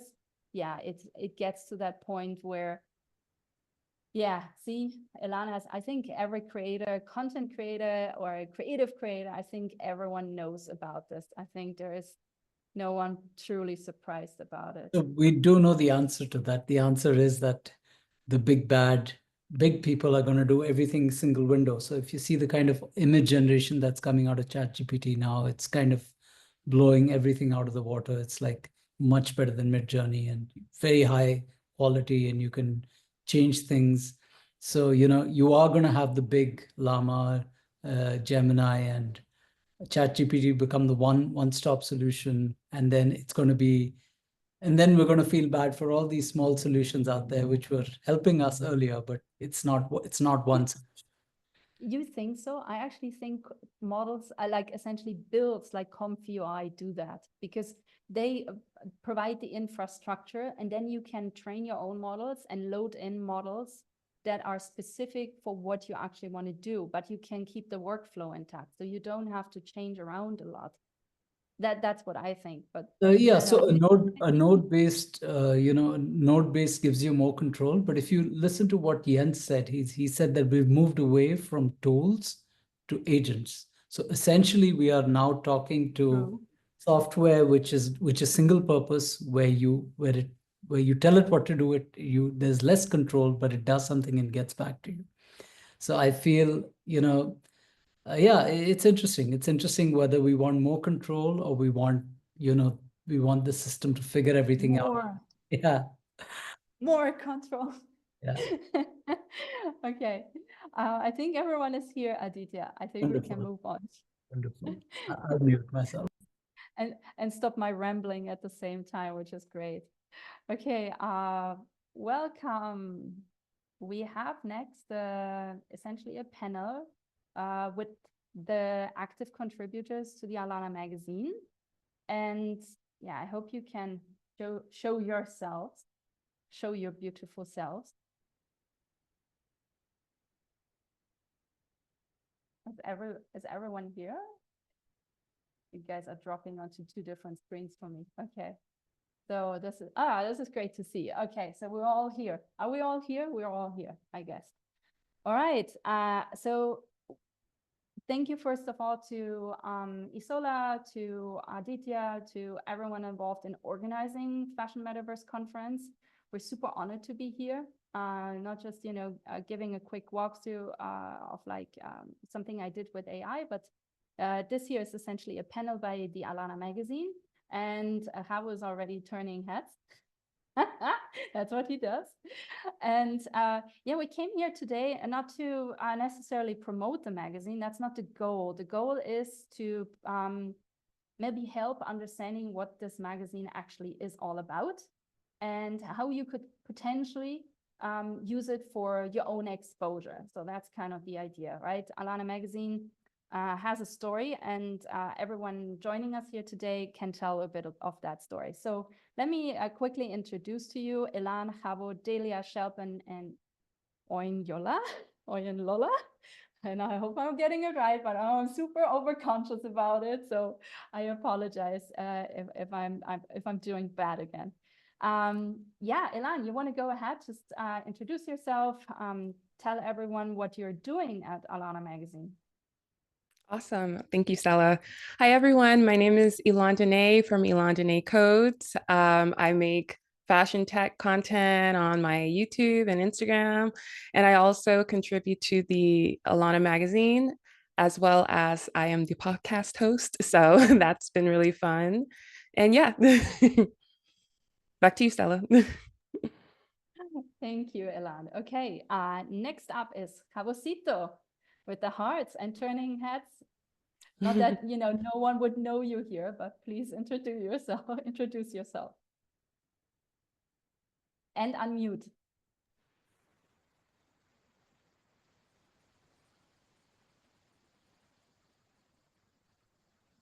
I still can't hear him. I know, I can't hear you either. It seems you have to check your mic.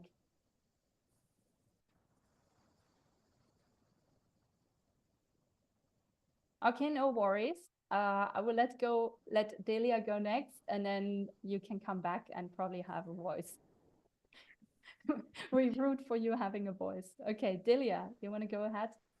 Yes. Hi, my name is Delia Mendoza. I am a fractional and freelance PR specialist. I've been in Web3 since 2017, working with exchanges, crypto ATMs, wallets, and digital creators. So with Alana Magazine, I'm now a part of the team, very excited, doing PR and marketing for the magazine and trying to get some good sponsors on board with us. So if you're interested, please hit me up. Thank you, Delia. Next up is Shelpen. Shelpen has been with us, I feel like, more than 2 years now. So even way before Alana magazine actually became a thing.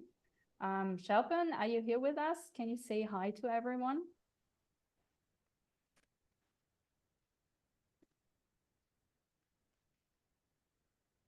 Can anyone hear Shelpen?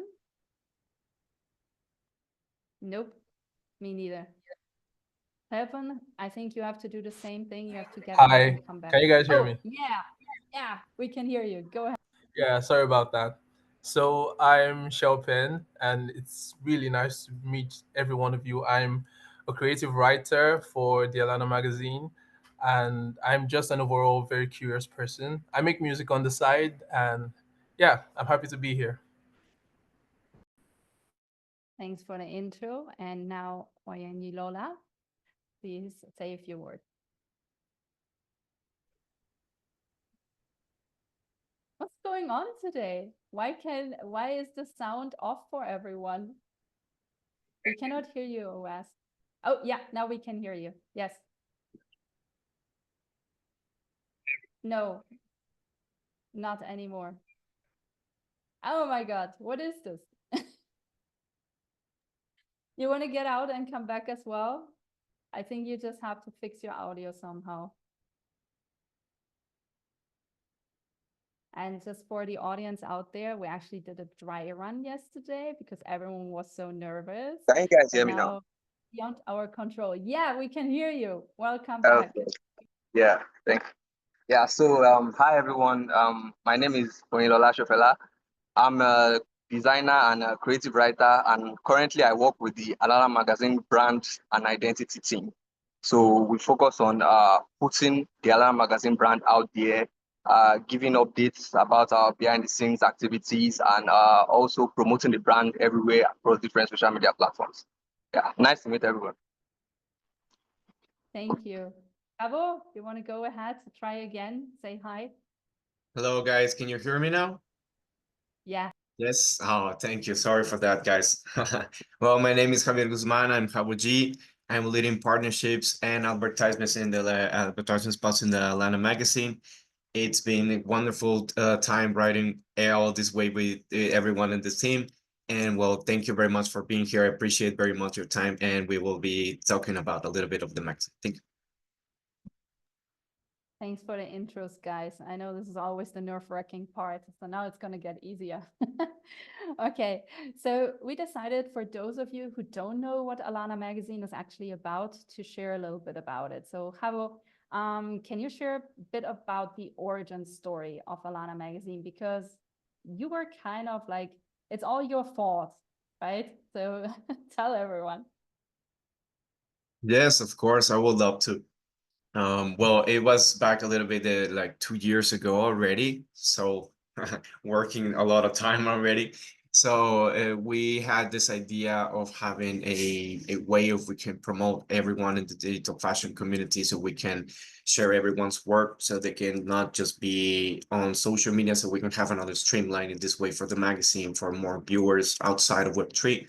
So that's why we came along with the idea to create the magazine so we can feature them, feature their work, and offer them another place within the community, from the community, for the community, so they can share their work. So this was the basic idea that we started the magazine, and Stella followed it, and she embraced the whole idea, and we have been working, expanding it, and it has been amazing to see everything that is from the beginning until now. It's just wonderful.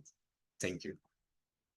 Oh, thank you, Howell. Thank you for, Howell came to me, I was like, we should have, that was the time of Fashion Fridays, right? And you were like, I think we should just have a Fashion Fridays magazine or something like this.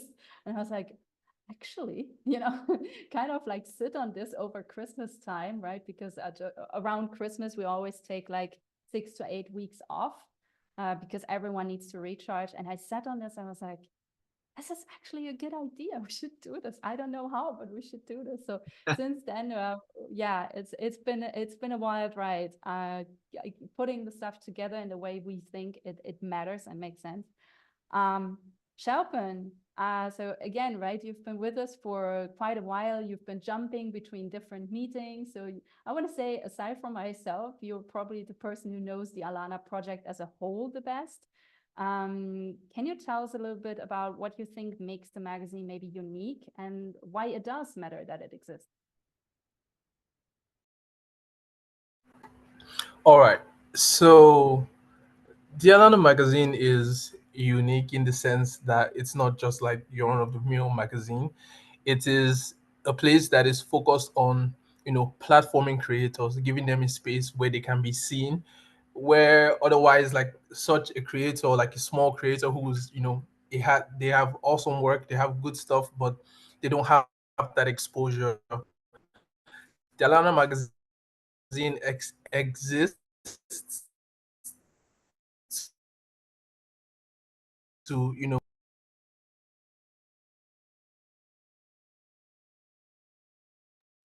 Is he getting ruck just for me or also for you guys? you guys didn't catch that? No, you got rucked for that bit. Can you repeat? All right. So I said the Atlanta magazine is not your run-of-the-mill magazine in that, first of all, it is, you know, not completely digital. It is, you know, you can get the physical copy, you can get the digital copy, and you can also get like the hard copy. But it's the main reason why I would say it's unique. Is because it is a platform. It is a platform for small creators, you know, who would have otherwise not be seen, you know, in spite of the great work that they do. The Atlanta magazine exists to show them to the world and to give them, you know, opportunities. So I think that's one of the main things. Yeah. Yeah, thank you guys for bringing this a little bit better out, because I think that sometimes that's information that sometimes gets lost because we know, but you know, you don't go out on socials and tell that story every day. So I thought today is a good day to iterate on that. All right. So another thing that we wanted to talk about, because we have some experts in our middle here, is actually the importance of marketing and promotion for creators and what we feel are really good tips and tricks these days from the learnings that we have had with the magazine and that we have had with other creators in helping to promote them. So Delia, you have that professional background, right? Yes. Among some others here. Could you help us understand why marketing and promotion you feel not are only essential, but especially fundamental in decentralized and digital spaces? Why is that so important? Yes. So as you said, yeah, marketing and promotion are absolutely crucial for Web3 creators. It's not just a nice to have. It's a foundational part of building sustainable success in decentralized spaces. There is a responsibility to promote in what can sometimes be an incredibly noisy, fast-moving digital landscape. And this can be a blessing and a curse, you know, but creators need to remember that there's no traditional gatekeepers. But the other side of that is that there's no built-in visibility. You know, Web3 has entirely flipped the script for creatives. Creators now own their work, they own their revenue streams, and often their own communities. So there must be effort put into marketing yourself. And effective marketing in Web3 does a few key things. Number one is that it builds trust in an environment where transparency matters and, you know, there's scams out there. So you need to build that trust with your audience. Number two, you know, Web3 is a new area. So there is an education piece in it where you need to educate new audiences on what your work is, what your project is, and why it matters. And number three, which I think is a huge thing, is building a community. It's going to allow you to amplify reach in networks that depend heavily on social proof and community hype. That's very important. I found the Web3 to be space to be very supportive for creators in terms of amplifying and collaborating and things like that. And other people can amplify your work and bring it to new audiences. And the last one is you want to drive participation, which is really what we call a call to action, right? So whether that's minting, staking, collaborating, you know, downloading your work, showing up in Discord, etc. That's huge. And pretty much at the end of the day, visibility is everything, is very valuable. If no one knows about your art, your drop, your DAO, your collectible, you're pretty much dead in the water. And another important thing to remember is that it's not about shilling, right? We hear so much about shilling projects, shilling this, you know, it's about storytelling. It's about being transparent and showing people where and how to plug in and build communities. Yeah, well said, Delia. Thank you. No, I've been recently dipping my toes into TikTok, right? And TikTok has proven to be a space, still a centralized platform. So Right. not my personally ideal favorite of how social media should work. But at least there is an incentive mechanism, right, that supports creators. And there are a lot of tools on TikTok that actually do actively support creators. And that's something I found very useful, because most of us, we're busy creating. We cannot also commit to like content creating all the time, right? So having that type of support goes a long way, doesn't it? Exactly. Yeah. And TikTok is a great platform because not only do you reach Web3 audiences, but you're reaching Web2, you're reaching everybody outside the space to show them your work and what it's all about. So it's a great platform. All right, Elan, you have a very special task in Alana. You're Yes. Alana Magazine podcast host, right? So Yes. can you tell us a bit about how we help creators beyond the magazine, amplifying their work and hopefully reaching broader audiences? Of course. I think I wanted to touch on what you said, that creating itself is its own job. So to add content creation on top of that, that's like a completely different task, and it can be draining trying to do both. So one thing that I have found, and what I love to do, is I love to host podcasts. I love having conversations. And I think that's what's so fun about the Alana Magazine podcast, is that we get to further amplify the message of our creators. We get to continue to put a spotlight on them. Not only are they in a magazine, they're also on a podcast. So I think that's what makes it exciting. And when it comes to podcasts, I'm a firm believer, and I'm sure our community is a firm believer of repurposing content. So not only when you have a podcast episode that gets repurposed into IG Reels, it gets repurposed into YouTube Shorts, and even quote posts. So not only are you in the magazine, you're also on a podcast, and now you have little clips circling the internet that's highlighting your creativity, highlighting your work and your journey and the insights that you carry. So that's what makes me really excited about this task at Alana Magazine. Thank you for highlighting that, Elan, because we cannot repeat that as well often enough, that every content created with us is not just our content, right? It's partially our content, but it is, of course, it belongs also to the creators who come on and talk about their work. This is not an exclusive deal, because that's not really what the Alana project itself stands for, right? Okay, last question in that category. I'm really triggering here.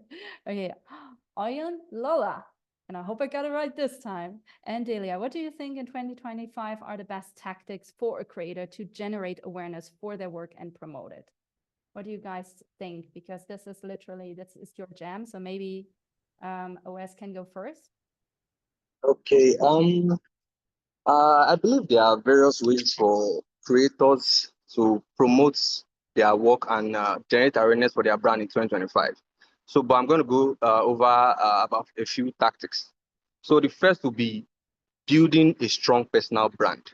So personal branding establishes trust, credibility, and uniqueness in today's market. So take, for instance, defining your niche and having a unique voice for what you do or what you promote. It goes a long way in promoting your brand or defining yourself as a person in today's market. Then moving on, I believe collaboration and good community engagement also helps. So collaboration increases exposure, and good community engagement, like take for instance, attending and participating in digital or physical conferences, just like this one we are on, which is Fashion Metaverse Conference.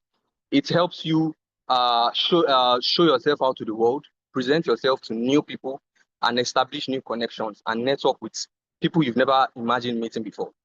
And moving on, I also believe leveraging on short form video contents, like let's say TikTok, like we mentioned before, YouTube Shorts, and Instagram Reels.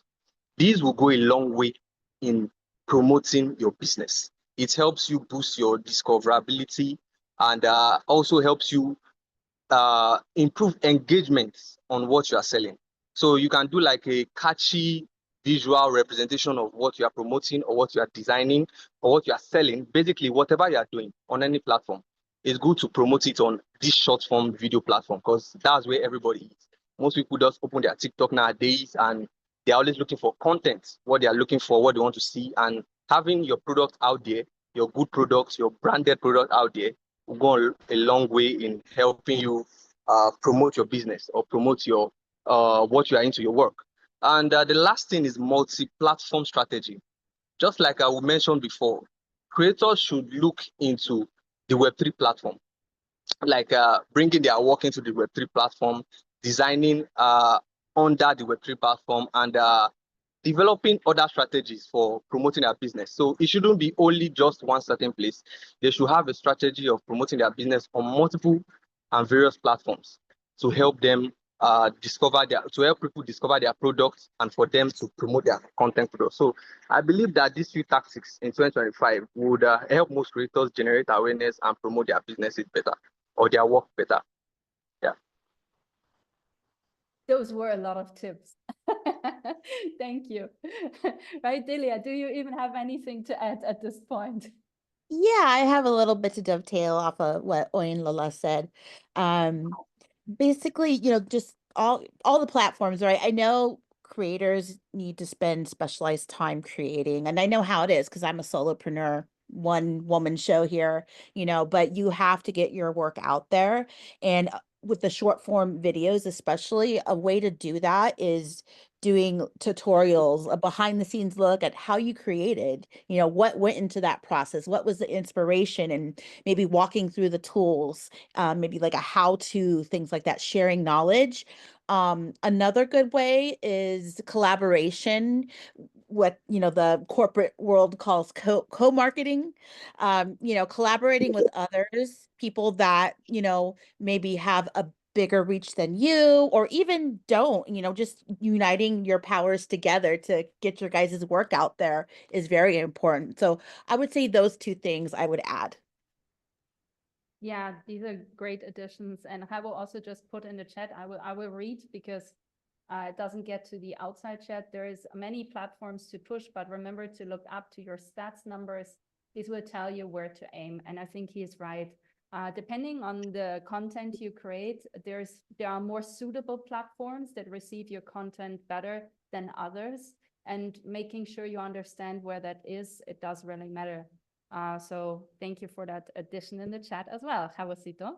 And so the third little thing that we wanted to talk about before we probably hand back to Aditya is opportunities with Alana Magazine for you as creators, right? So if you want to get involved with us, and Javo always carries this to our Wednesday regular meetings. He's like, someone asked me this, someone asked me that, right?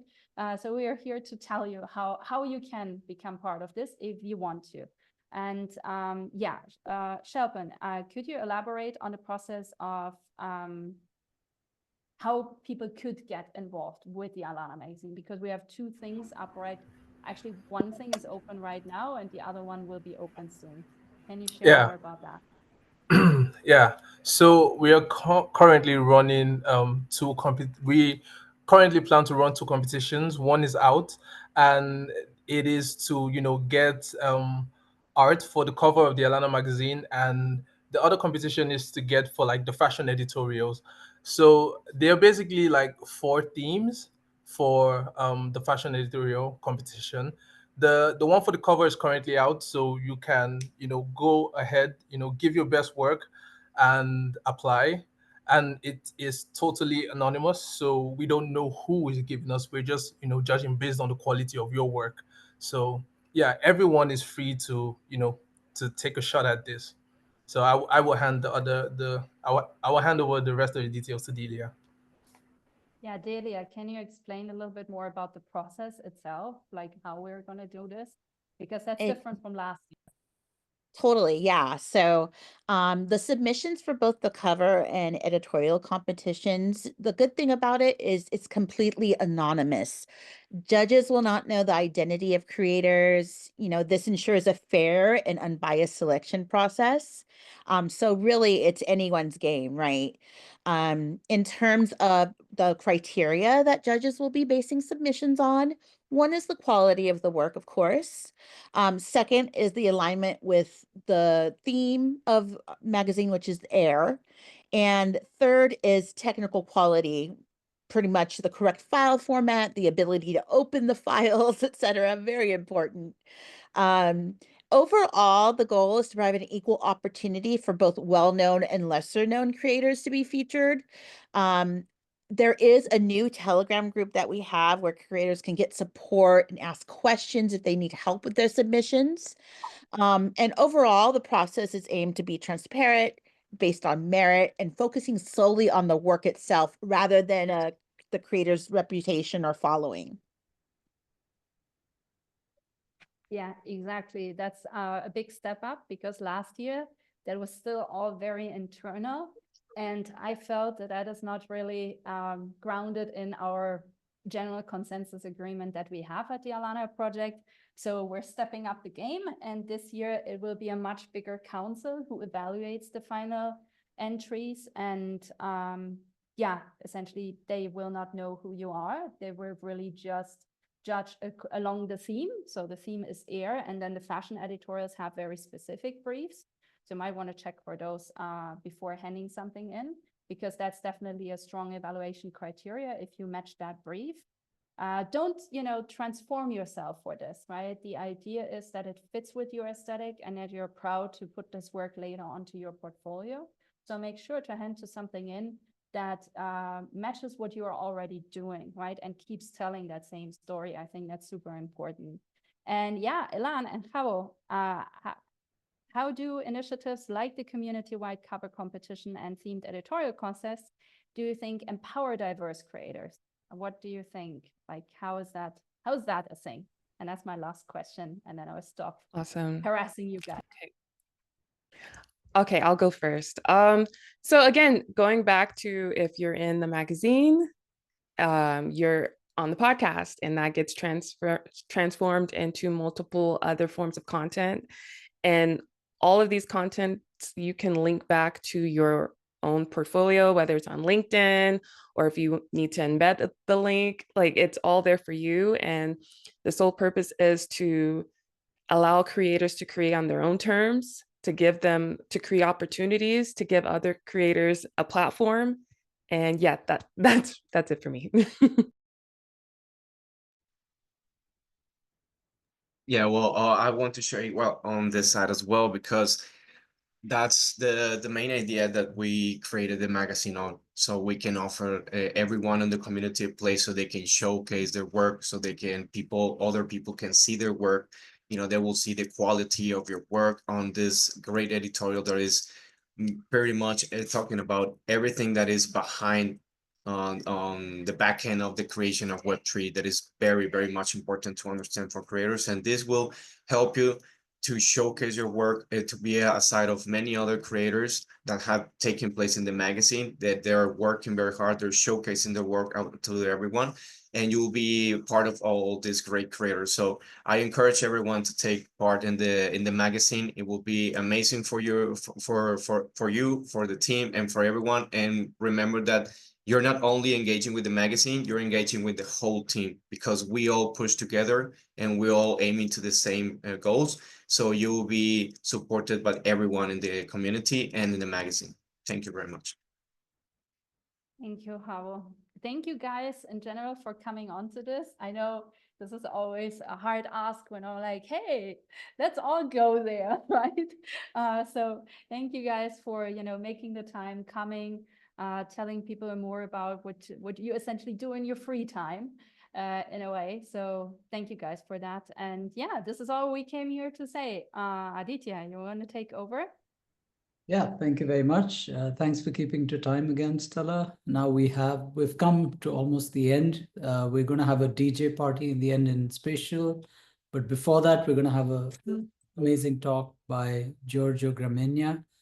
It's going to be turning passion into reality, and he's empowering music lovers to, become true artists. So it'll be a very interesting talk on AI music. So Giorgio's here.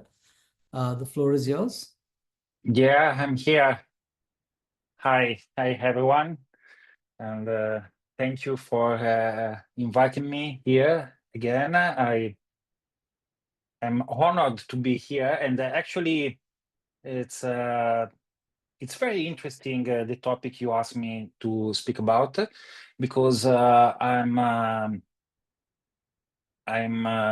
pretty known in the space as a crypto chef, because actually I'm a chef. I'm running a restaurant in Milan, and I'm also working into Web3, organizing events and making consulting. But I had, let me say, I always had the opportunity to turn my passion into a kind of job or a kind of something real. So I want to share a little presentation I prepare for you. Okay, so as I said, I'm a crypto chef. Now I'm speaking about music. So we can start from a little story.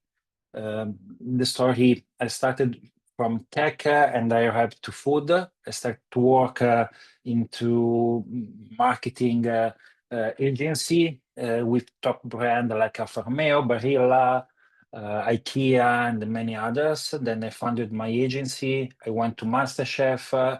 Then I decided to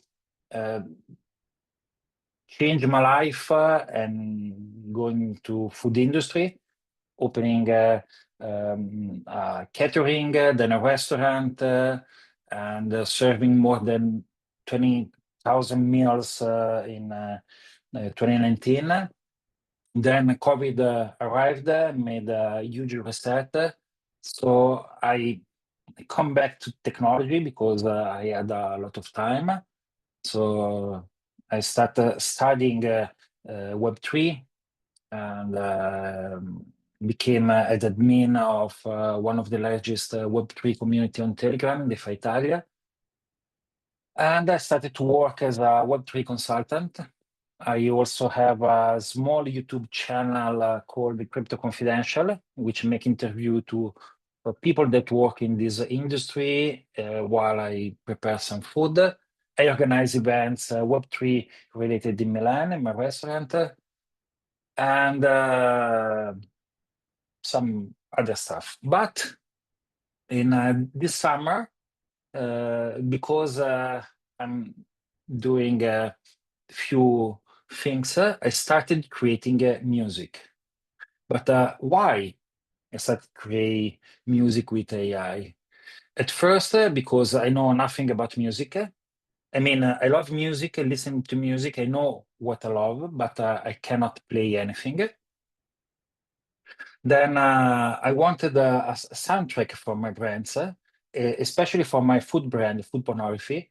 I asked all my friends that are musicians to create some music for it. They said, okay, yeah. Nothing arrived. Then I also wanted to make a satire because there are a lot of stuff that I see and I want to reply. And my own way to reply could be with music, with words and music. And as I said before, I wanted to create the music I like. Last but not least, I wanted to have fun. So I went into Suno, that maybe many of you knows, and I started to create something and trying to understand how it could work. So I started to write my music, write my text, and start to find out how they could sound in my mind, and then translate into a prompt in order to create something. And after a few days, I created my first album for Food Pornography. You can find in every store with 14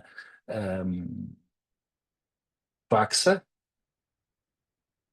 I think you can start to listen something.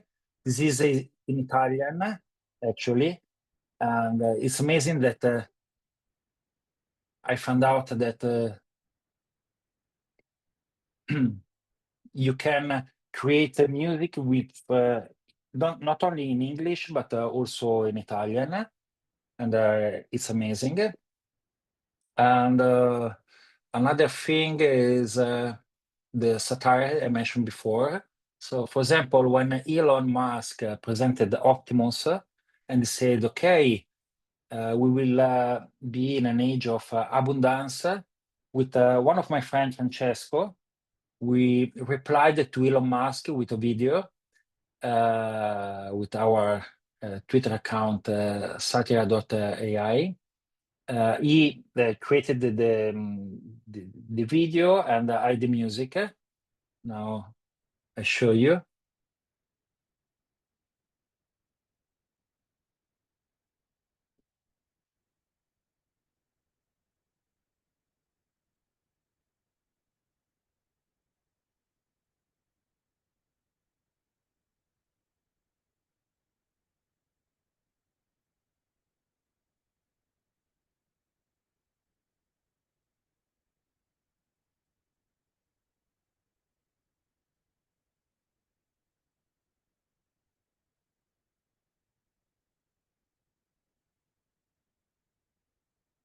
So maybe you cannot listen to the music, but you will listen this song in a while. But after a few months now, my music count more than 1,000 tracks and more than 80 published. Suno sent me an email, award me with the top 1% creator. And it's incredible because, as I said before, I don't know, I never studied music, but now with this AI tool, I actually create them.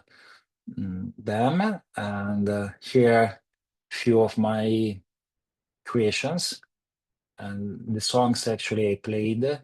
I published the single, album, and LP. And I also have a gift for you all. I create some tracks for Fashion Metaverse Conference and a playlist you can find here, and maybe I can share a link with you. And that's it. If you want to keep in touch or something, here my handle. You can reach me on Telegram, Instagram, or LinkedIn. And that's it. Thank you very much, Giorgio. We are going to stop the recording because now we need to jump into spatial for the party. So I'm stopping the recording as discussed.